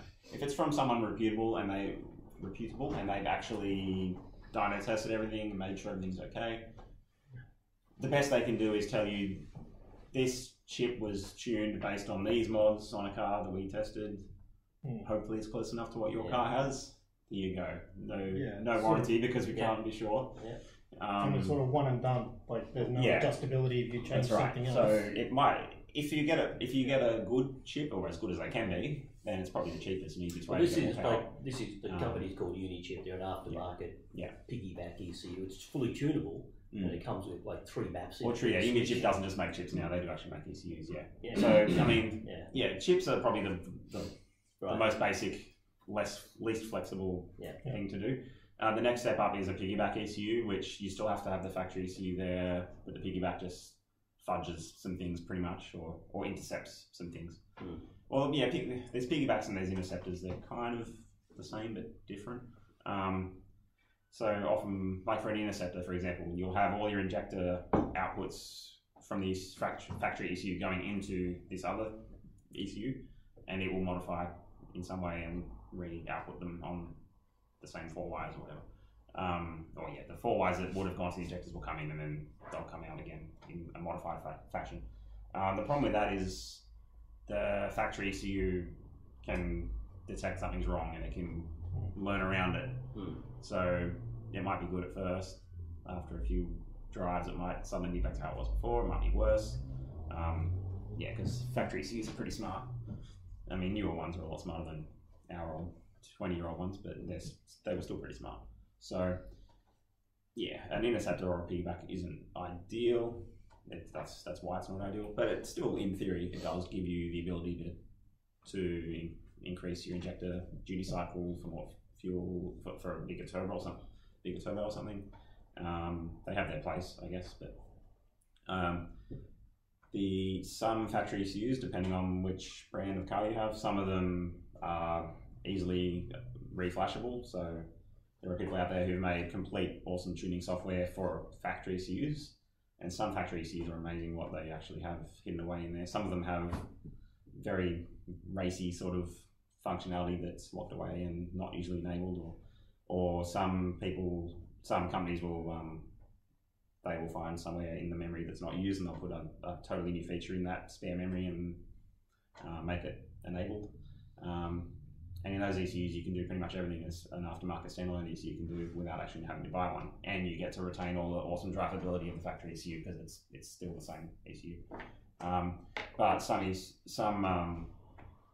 cars, it's just not feasible to tune the factory ECU. Either the company, I think Toyota's a good example. They're not very good at making it easy. So does that include the MR2s? Yeah, so MR2s, yeah, it's not realistic to be able to get a good tune in a factory ECU that's substantially different to the normal one. So that's where you really have to go to an aftermarket standalone ECU where you just completely rip out the stock ECU and put a new one in. So some companies provide a plug and play ECU, which will have the same plugs, same pin out as the stock ECU, swap them over, tune it, then you're done. That does require a lot of testing and extra development costs for the company doing that. So they have to pick their battles, which cars it's worth doing this for. So sometimes you have to chop the plugs off the factory loom and wire in, and like solder aftermarket ECU loom onto those. Sometimes you'll just completely get rid of the factory loom altogether and just run you'll buy a long loom from the aftermarket ECU manufacturer and just do it all from scratch. So from speaking from Adaptronic, do they do something like that? How does it work with their products? They do. When I was working there, they didn't, but now they do have a SW20 ECU. But I think they might only. I think it might be for a particular year model only. But between the year models, there's only a few wires you have to switch around. So as long as you know which year model you have and which one the ECU is for, you can just swap a few pins around, and it will actually work with almost plug and play. If it's the right year model, it'll just plug and play. If it's the wrong one, it might just be a few wires you can switch around. Does that the airflow meter sensor versus pressure? Yeah. So some aftermarket ECUs have the calibrations built in for different airflow meters. Some assume that you're not going to have that anymore and they're going to put a map sensor in. Yep. It just depends on the situation. I can't really speak for all ECU brands. I can just speak in generalities, unfortunately. So the reason why aftermarket standalone ECU is so good is because everything's in your control. Well, it's good and bad. It means you have to worry about everything. So, for example, one of the things that's really hard to, depending on the brand and how well they've implemented the firmware, sometimes it's really hard to get really nice, crisp throttle response when you're moving the throttle quickly, that sort of thing. But for the most part, it doesn't matter what brand of ECU you get. All the brands have been out there for quite a long time. They're all quite refined now. You can buy pretty much any brand and you'll get the same result. It might be slightly easier on one brand versus the other. Your tuner might be better at one than the other and prefer it, but in theory, you'll get this exact same peak power, for example, on any ECU. It's just putting fuel in and timing the spark. It's not rocket science, I guess. But yeah, the really fine drivability stuff, that's what separates the different ECUs. Some of them have really, really good idle control, some of them don't. Also, a lot of people don't even realise that most aftermarket ECUs do boost control. You don't technically have to have a boost controller in your glove box or something if you've got an aftermarket ECU, because it'll do it for you. But it's sometimes good to have the controller if you're keen on playing with the dials and changing the boost on the fly. Otherwise, you can wire up a potentiometer to an ECU and still do the same thing.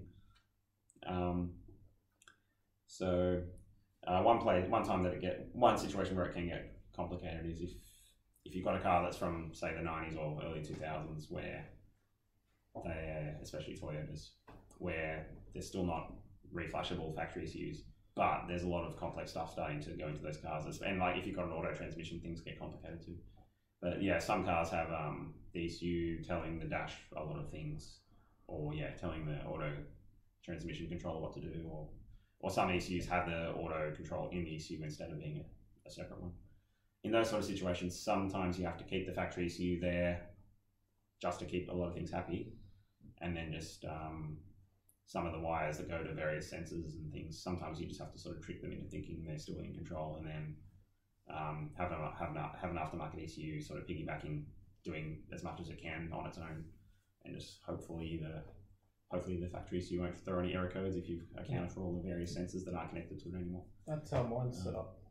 I've still got the factory ECU as well, so Haltech. There you go. Yeah. So it generally can be done, but some are, and very, very modern cars are, they're getting so complicated that sometimes it's very hard to actually, unless you remove all the things that are too complicated from like all the devices that aren't controllable. Sometimes you just have to, you either have to have a car that has a reflashable aftermarket ECU, or you have to, just remove a whole bunch of devices that we can't possibly control with an aftermarket ECU. Just depends. Like direct injection, for example, a lot of modern cars have direct injection, and that's actually a hell of a lot harder to tune. And a lot of aftermarket ECUs just don't even support that at all. So, we're lucky with our 90s cars that they're relatively basic, or even the Spider. The Spider's relatively basic too. So luckily aftermarket ECUs are a feasible option. Does that cover sort of the difference between chips? So on that airflow meter, why was that used? So airflow meters. The good thing about an airflow meter is that it directly tells you this much air is going into the engine. It's really easy for the ECU for the factory ECU to calculate how much fuel to put in then. Right.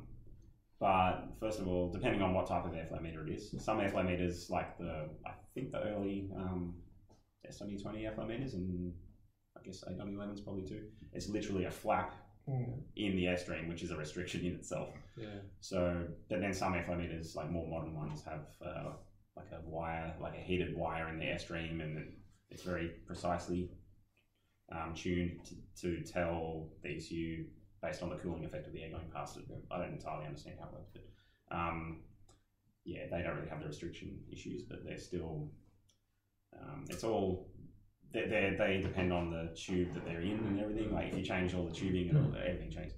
So airflow meters, if you're not modifying your car, it makes sense for a factory ECU to have those. Like they're awesome, but generally if you're putting an aftermarket ECU, it's a lot easier to just put a map sensor, and then the ECU, instead of being told directly from that airflow meter what airflow there is, it uses a bunch of other information to calculate that. So the manifold pressure being one of those things, the air temperature being another, various other things, it uses that to know how much air is going in.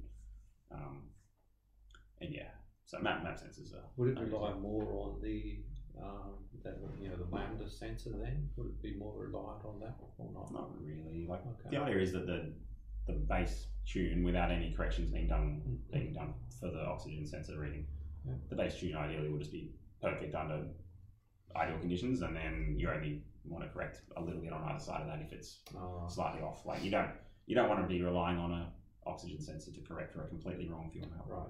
Like your fuel amount needs to be pretty close at the start. I actually have run open loop fuel on my ECU this whole time. I don't even run closed loop, which people sometimes are surprised about, but it drives great. It was tuned well. It doesn't really need it. I keep an eye on the closed loop feedback that it would be applying if it was enabled, or I look at the oxygen sensor. But I mean, in theory, even if your car's tuned perfectly on under whatever conditions, all kinds of things can throw it out the window. If you've got like the wrong fuel, if you've got dodgy fuel or something, and if you don't have closed loop control, then in theory it could go bad. But my ECU also has protection things built in, like if it goes too lean, it'll just cut power. So it's still kind of safe. And as long as all your corrections for air temperature, coolant temperature, various things, if they're all quite accurate corrections, then again, closed loop fuel shouldn't have to do a whole lot of correcting. It's a bit of a vague answer. Anything else on that topic?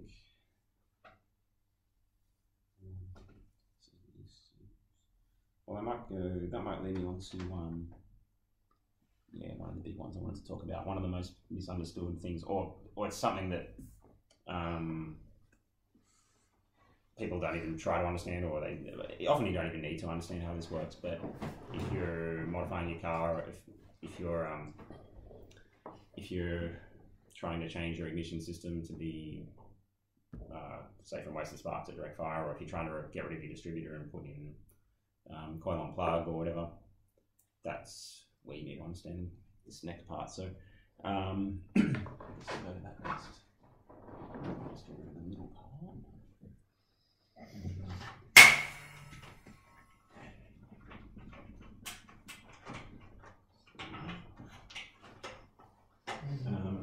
So yeah, the next thing I want to talk about is it's depending on what ECU brand it is. Some Adaptronic calls it triggering. I don't know what the others call it, but yeah, basically crank and cam sensors. What they do, why they're so important, what they tell the ECU. I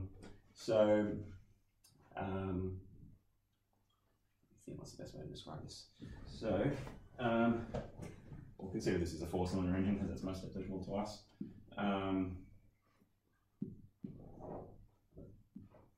So in a 4-cylinder engine, you've typically got this sort of situation with like the crankshaft. So when you'll have it's pretty bad drawing, but you get the idea. So this is connected up to there. Let's just draw some cylinders here.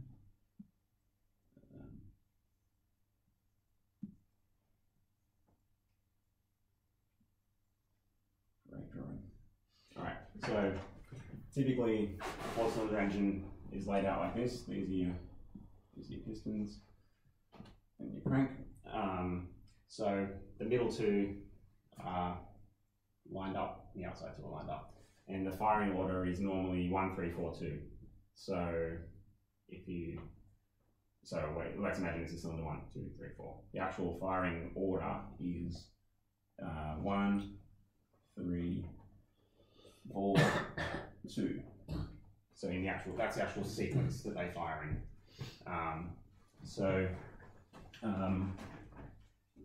First of all, the reason why why the 2 go down here and the 2 go up on the outside is because the reciprocating mass of these cancels out these. So the net effect on the center point is that there's no vibration. But there are secondary vibrations that exist, and that's why 4-cylinder engines aren't the smoothest. And if you have more cylinders, depending how many you've got, bigger engines, more cylinders can be smoother. Some 4-cylinder engines even have a secondary, like another shaft next to the crankshaft, which is geared off the crankshaft, like the 5S FE actually, which, the balance shaft actually cancels out some of the other vibrations because that balance shaft has weights on that, so kind of like the crank does. But if you're happy to put up with a bit of vibration, then typically you can knock that balance shaft, or you can take that balance shaft out. And up to a certain point, it'll be completely safe. It'll just be a bit more shaky. But anyway, that's one reason why they're orientated like this. But also, so as I'm sure you all know, each individual cylinder is going through a 4-stroke cycle. So it goes down, sucks in air and fuel, goes up and compresses it. The spark ignites it. The power stroke pushes it back down, and then it comes back up, and all the exhaust comes out. But each individual cylinder, at any given moment, each cylinder is on a different one of those 4 strokes. So this one right now might be on its compression stroke. If we base it on this order, in fact, the next one is this one. So if that's on its compression, this must have just gone down on its power stroke. So I'll draw arrows as well. That's going up. That's just gone down. The next one is this one. So the next one after power is exhaust. So this would have just done its exhaust stroke. And I should add some valves as well. So that those are closed. Power, those are still closed as well. Exhaust, that one is open. And the next one after exhaust is intake. So this one must be on its intake stroke. So that's closed there, and that one's open. So yeah, at any moment, they're all on different strokes. But then if you look at one on its own, it does each one at a time. So it's really important for the ECU to know what each one is doing at any particular moment. So the crank sensor and the cam sensor, the most important point in that is that the cams, all these cams here, they're all run off a camshaft, which is driven off the crank. The diameter of the crank pulley compared to the diameter of the cam pulley is such that each camshaft will rotate once for every 2 times that the crankshaft rotates. And that's how we get the valves opening and closing the right number of times per up and down the piston. So it's very, on the crank, we normally have a crankshaft position sensor, or CAS. This setup doesn't necessarily apply to an MR2, but the theory is the same. I'll draw it over this side just to make it more clear. So if I just draw it kind of 3D, there'll be lots of teeth on this. There could be lots of teeth on the disc, and then there'll be a sensor looking at so the CAS. So this sensor is aimed at this metal disc, which is spinning, and these teeth are all equally spaced. So first of all, the ECU needs to know the spacing between each of these teeth. Basically, it needs to know the number of teeth.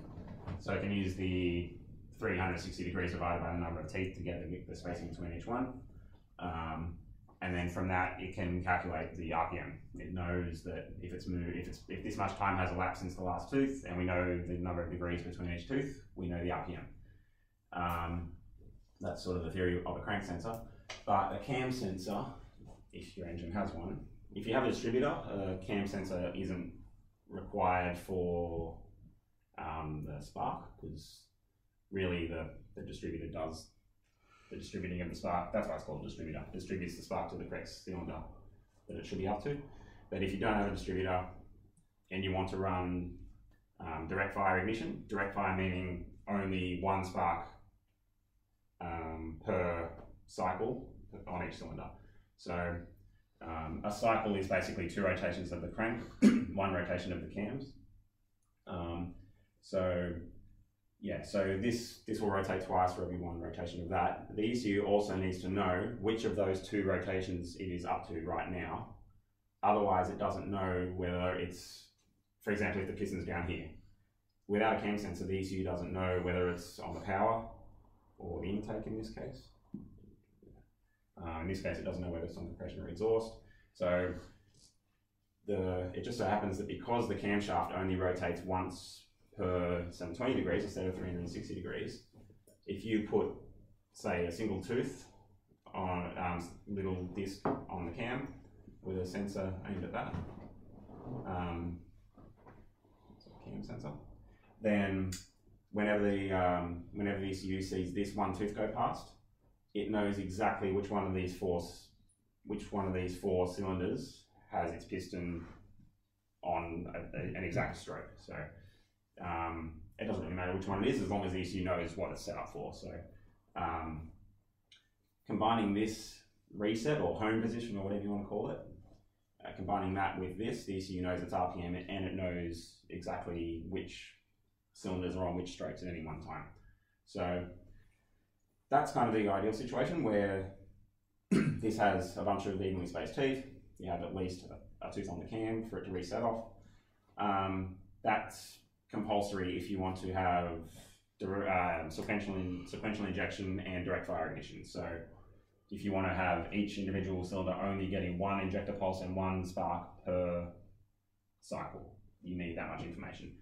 But if you're willing to not have sequential injection, if you're happy to have, say, pairs of injectors firing together or firing all of them at once, which isn't ideal, but it still works. Spark's a lot more important in that sense. But yeah, if you're willing to sacrifice the full sequential injection, then there's a thing called wasted spark. So because these 2 are at the top at the same time, these 2 are at the bottom at the same time, after the charge has been combusted, so you've come up and compressed, gone down, and then you're coming up to let it come out again. So when the piston is at the top, it's either at compression or it's at exhaust. once it's already combusted, it can't combust again. So it's actually safe to ignite on the exhaust stroke to set off the spark again, because there's nothing to ignite. It's already been ignited. So wasted spark basically means that you fire this guy and this guy at the same time, and you fire this guy and this guy at the same time on the other half of the cycle. So it's called wasted spark because every second spark isn't combusting anything. It's just igniting an already combusted exhaust mixture. But the good thing about wasted spark though is that from the spark point of view, you don't need to know which of the two 360-degree rotations you're in. You just need to know which. You just need to know your RPM basically, and so what typically happens with wasted spark is one or two of the teeth on the crank will be missing. All the others will be, well, if that missing one, if you imagine it was still there, then they'd all be evenly spaced. But if you chop one off, then the ECU can actually detect that missing tooth, and it can use that to know where it is. So that's kind of that missing one is equivalent to that single tooth that is there, but it only gives you 360 degrees worth of information instead of 720. So you can do that if you're willing to do wasted spark and not have sequential injection. If you want to have both to be fully sequential, you must have something on the cam to tell it where the engine is exactly on every cylinder. I hope that was clear enough. It's a bit hard to explain. The normal MR2 Turbo just has the main. Yeah, so that's what I was going to say. So MR2, it's not this setup, but it achieves the same thing. Well, so also with if you've got a distributor, from the spark point of view, you've got the equivalent of full sequential ignition with a distributor because it does that for you. But without a cam sensor, even if you've got a distributor, you still can't have sequential injection. You need this to be able to do sequential injection or sequential ignition or both. But in a lot of Toyotas, including 4A and 3S engines, they actually don't have anything on the crank at all. But on the cam, they've got a 24 tooth thing, so 24 teeth, and then they've got another. There's a lot of variations of this. I can't even remember exactly what the SW20 has. I think it might have two. I don't know why it has two. It's got a sort of on a slightly different position. It's got a.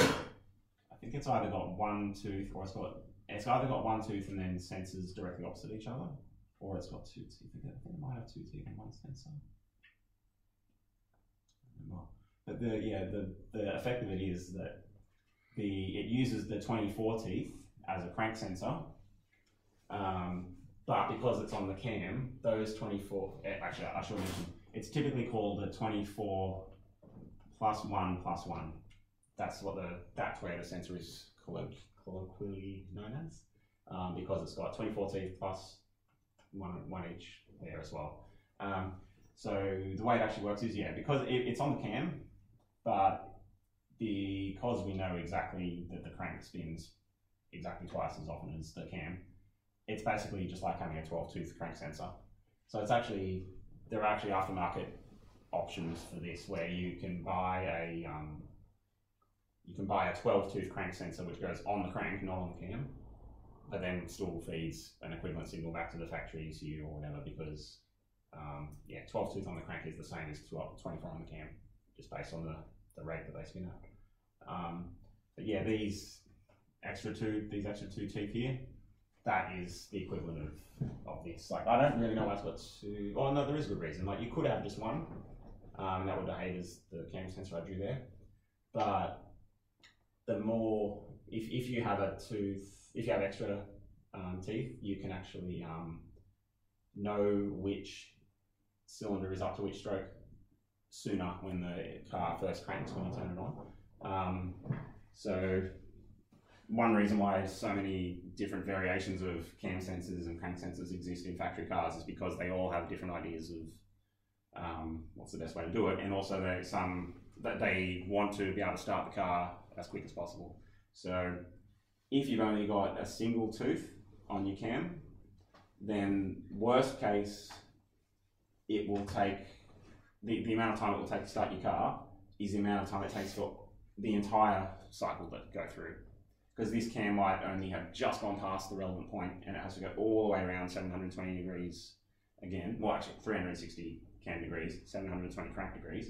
It might have to go all the way around to come back to where it realizes, oh, that's the right cylinder now. So it can take 4 different pulses, 4 different up and downs, whatever, to know where it is. Which might, and each of those, when you're cranking your car, you hear it going, each of those is a compression of the piston. That's what you're hearing, is a piston compressing. So yeah, you can literally count those and know, you can sort of know, like, you can hear it doing the worst case when you hear, say, 4 or 8 pulses or whatever. But one example of a really optimal setup in Nissans. in Nissans, it's a very the only good thing about them. It's a yeah. Well, they're good and bad. They're very finicky. Yeah. In Nissans, again, they don't have a at least 90s Nissans. They don't have a crank sensor. Again, they've got just something on the cam, sort of like the Toyotas. But what they've got is it's this sensor and disc is in a completely closed unit. No light can get in, and they've got an optical sensor. Instead of having teeth that get picked up by some sort of magnetic sensor, I should have also mentioned in both these cases, these sensors are some sort of magnetic sensor. It can either be, if a crank or cam sensor has 2 wires coming out of it, it's an inductive or reluctor sensor, which means that the waveform that comes out looks something like this. Not a perfect sine wave, but something like that. And the amplitude of this gets higher as the RPM goes up. Whereas if it's a Hall effect sensor or an optical sensor, it will have 3 wires coming out of the sensor, and then it will be some sort of square wave thing. And even if the RPM is 0, it will be 0, or it'll be off or on in the steady state condition. They both have their pros and cons. The problem with one of the problems with these sensors is because the amplitude gets higher with RPM, it can be hard to design the circuit in the ECU so that it doesn't false trigger from noise and things while not missing the real pulses and things. But then I've heard of other issues with these too, like sometimes the sensors for sometimes the Hall effect sensors for these can't keep up with really high RPM, or there's pros and cons to both. I personally changed to this. Would I do it again? It's a bit hard to say. But yeah, in the Nissans, I'll go back to that. So the Nissans have an optical sensor which outputs a square sort of wave. They have, I won't draw them all, but they have, I think it's 360 tiny little slots. They actually got little radial slots like that. They have 360 tiny little slots all the way around the outside. So like 1 degree accuracy basically. And then for every cylinder, I can't remember if there's a lot of variations of the Nissan, that just sort of give you the general gist of it. I can't remember exactly which Nissan this applies to, but they will actually then on the inside have these other slots of varying sizes.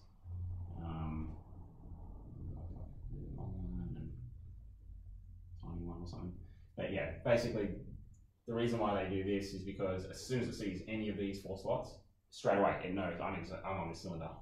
The length of the slot actually tells it the cylinder number, which is actually pretty clever. So on a Nissan, it will, on a Skyline or a SR or something, they have some variation of this, and they, as soon as you turn the key, like within pretty much there to there on one cylinder, it straight away knows where it is. So yeah, that's why there's so many different variations of cam and crank sensors, and unfortunately it's quite a battle for aftermarket ECU manufacturers to handle all. So the question I get asked a lot is, and that's why I brought this up, a lot of people ask, they don't even understand necessarily why you need a cam sensor. I hope I made that clear now, why you actually need one. It's so you know which of the 4 is exactly where. And they also ask why, how many teeth do I need on the can? Oh, on the crank, sorry. Or in this case on the can, but being treated as not on the crank. So okay, how do I put it? If you've got let's imagine cranking situation. At cranking, because of the relatively low torque of the starter motor compared to the engine itself, and also the fact that it's compressing one cylinder at a time, the RPM at cranking is actually quite wiggly. And if you actually might draw a different scale to that, it's easier to explain. Yeah. Let's just imagine over one cycle, it might be like something like that. It's a bit hard to draw properly, but this is the RPM. So at cranking, it might look quite wiggly like that. So if you've only got, say, let's say it's a really bad case. Let's say you've only got 4 teeth on your crank. I mean, the phase is, who cares, but you might have like something like this. That might be your 4 teeth coming through as your engine does its rotation. Because these are so far apart, the RPM, the change in RPM in between, the ECU doesn't know that it's changed so much. So when the ECU is trying to figure out what the ignition timing is for the next spark, it might have calculated it back here when it's going down or whatever, and then it might actually be here or something when it actually should be happening or whatever. So it will spark at quite an inaccurate time because just the RPM is varying so quickly. Or also not just at cranking, but if you're accelerating very fast, say you've got a really powerful car which can accelerate really quickly, or if you're free revving the engine, which no matter how weak it is, it'll probably do it quite quickly, then you could have an RPM rise that's like really quick, and like the RPM might be doing this between these 2 teeth here. So if the ECU calculated the RPM or calculated the ignition timing based on what the RPM was here, then by the time it gets up here, it's really far off what it should have been. That's the downside with having not enough teeth. It's not accurate enough when the revs are, let's imagine we've just filled this in with a whole bunch of extra teeth. There's only a very small change in RPM between each tooth. So the ECU's calculation or its prediction of when to fire the spark is based on a much more accurate reading. So when people ask how many teeth should I have, it's like how long is a piece of string. But I generally say 12 or more, I guess, on the crank. 12 teeth or more is a good starting point. Less than 12, you might have issues. But then at the other extreme, depending on your ECU and the sensors or whatever, for example, I know with some early aftermarket ECUs, including Adaptronics, when you put them on a Nissan,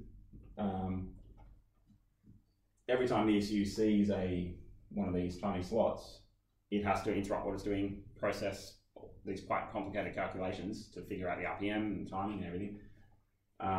With the older ECUs that didn't have very powerful processors, they couldn't even process every one of these slots or teeth. So I don't know how the other manufacturers did it, but I think Adaptronic back in the day, they did, you would actually set something in the ECU that says, only consider one in every this many, and then ignore the others. So, because it doesn't take much processing to say, ignore this one, it does take a lot of processing to say, I need to do this one, let's do it. So, that was the way they got around it in the past. But that's also why having too many teeth is also bad. The ECU needs to be able to process it as quick as the pulses are coming in. On newer ECUs, the processors are getting better. They're able to handle more teeth. I don't really know what the limit is on common ECUs these days. I don't know if they can handle the Nissan ones just fine. I imagine they probably can. But also when I changed, what I did on my car is I just completely got rid of the distributor because I wanted coil on plug. So if you don't know what that means, well, when you've got a distributor, you've got one igniter going into, the ECU sends out one signal to an igniter, which generates a much bigger boost, and that goes to the coil. When I say boost, yeah, the igniter generates a much higher current, and then that turns on the ignition coil, and then the distributor goes to the correct cylinder with the spark. But the distributor and the single coil, they can only handle so much. Like up to a certain power level, they're okay, but then after that, they just can't even make a spark.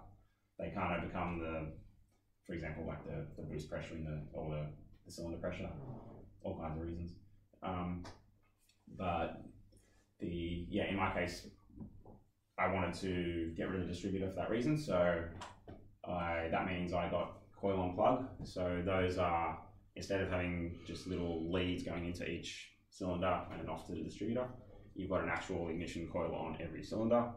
And sometimes the igniter will be built into each one of those as well. Sometimes the igniter will be separate or in the ECU. More often than not, the coil on plug will have an igniter built in, and therefore the signal coming out of the ECU to each of those will be a low current, low voltage, not low voltage, yeah, low current signal. And then the igniter in the coil will boost that up to what it needs to be and that sort of thing. The good thing about individual coil on plug, especially if you're running them sequentially, it just means you can get a much stronger spark. Coil on plugs generally just make a much stronger spark than what you get with the distributor system. The LS1 coils are famously good for making an awesome spark. Like if you get zapped by one by accident, it really hurts apparently. Doesn't happen to me, but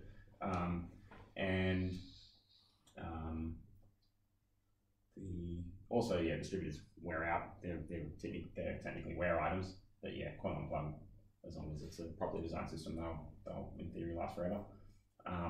Also, this is another reason why wasted spark versus fully sequential is a consideration.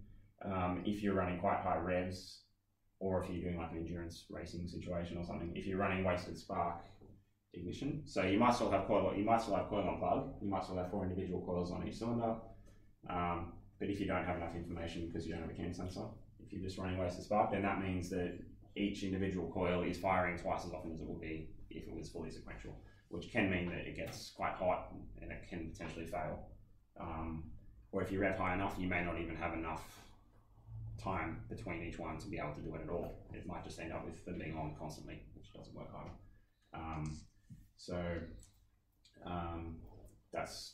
There's various reasons why I went to coil and plug, but because I did, I then had to I could have, and this is another thing that I haven't decided whether I would have done it this way again whenever people ask me if I was to do it all over again. I may or may not have kept this 24 plus 1 plus 1 sensor set up in the distributor. So that's the thing, yeah.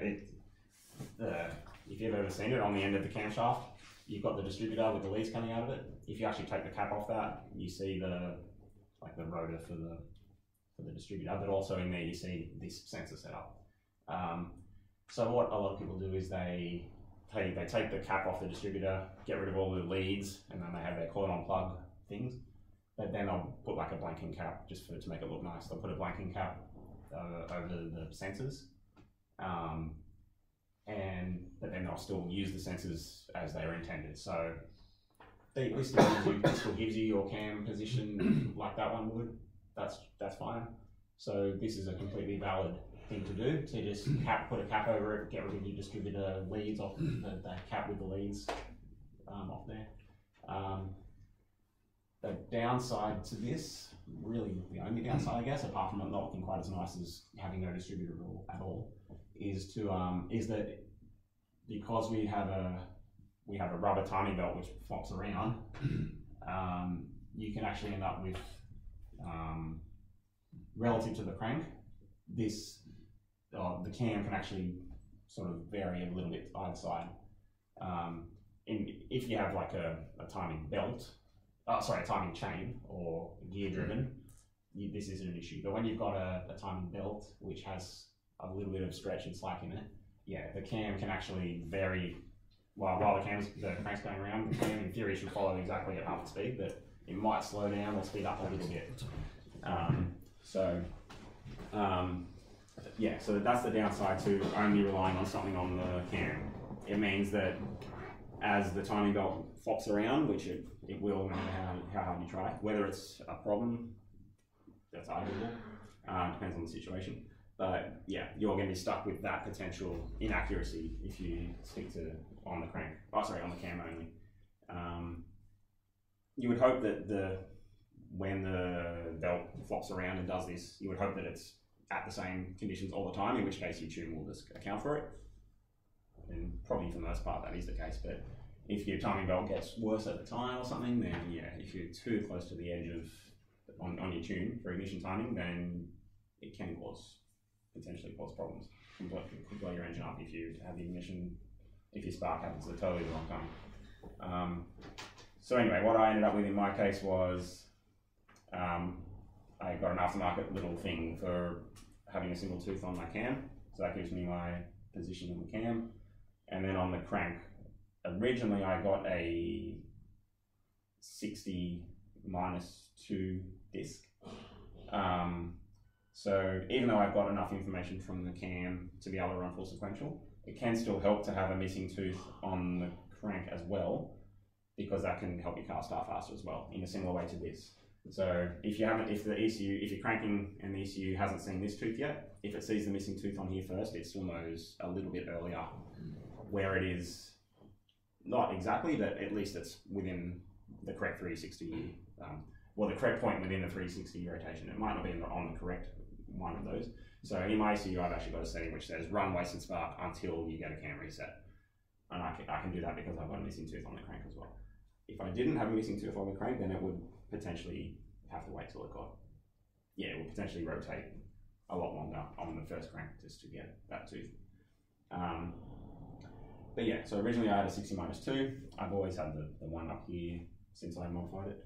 But with that 60-2, what happened was at high revs, I never fully confirmed whether the sensor itself was the problem or something in the ECU, or it potentially could have been fixed with a firmware update. I just wanted to get it all sorted at the time. I just did. I didn't want to have to worry about the ECU side of it, so it's possible that the sensor wasn't able to keep up. It's this sensor, at the really low level, this still has something sort of like this going on, so it still has to do some processing to make that into a square wave. So there are limitations on how quickly it can sort of convert this to this. So it is possible for the sensor to not be able to keep up with the teeth coming past, but it's also possible for the ECU to not be able to keep up, even if the sensor is. So one of those two things wasn't right in my case. I had basically a rev limiter I was hitting that I shouldn't have because it just couldn't figure out that either the sensor or the ECU wasn't keeping up. So, and 60 teeth, even though it's quite common on, say, some European cars, I think, to have 60 teeth on the crank, it's pretty overkill. Like, you don't really need that many for most cases. So what I ended up doing was I designed my own crank sensor in some CAD software and got a laser cut. So I just reduced the number of teeth. I made it 36-1, so almost half as many teeth, but still having a missing one. And all the problems went away. It was completely okay. I just told the ECU that the teeth were 10 degrees apart instead of 6 degrees apart, and everything else stayed the same, and it revved out perfectly. So,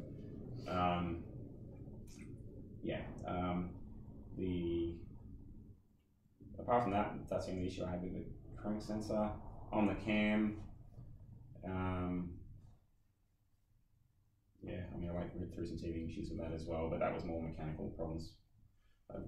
So the hassle I went through with both of these, that makes me think whether I would really do that again. Would it be worth the hassle instead of just doing this and not worrying about the belt stretch phenomenon?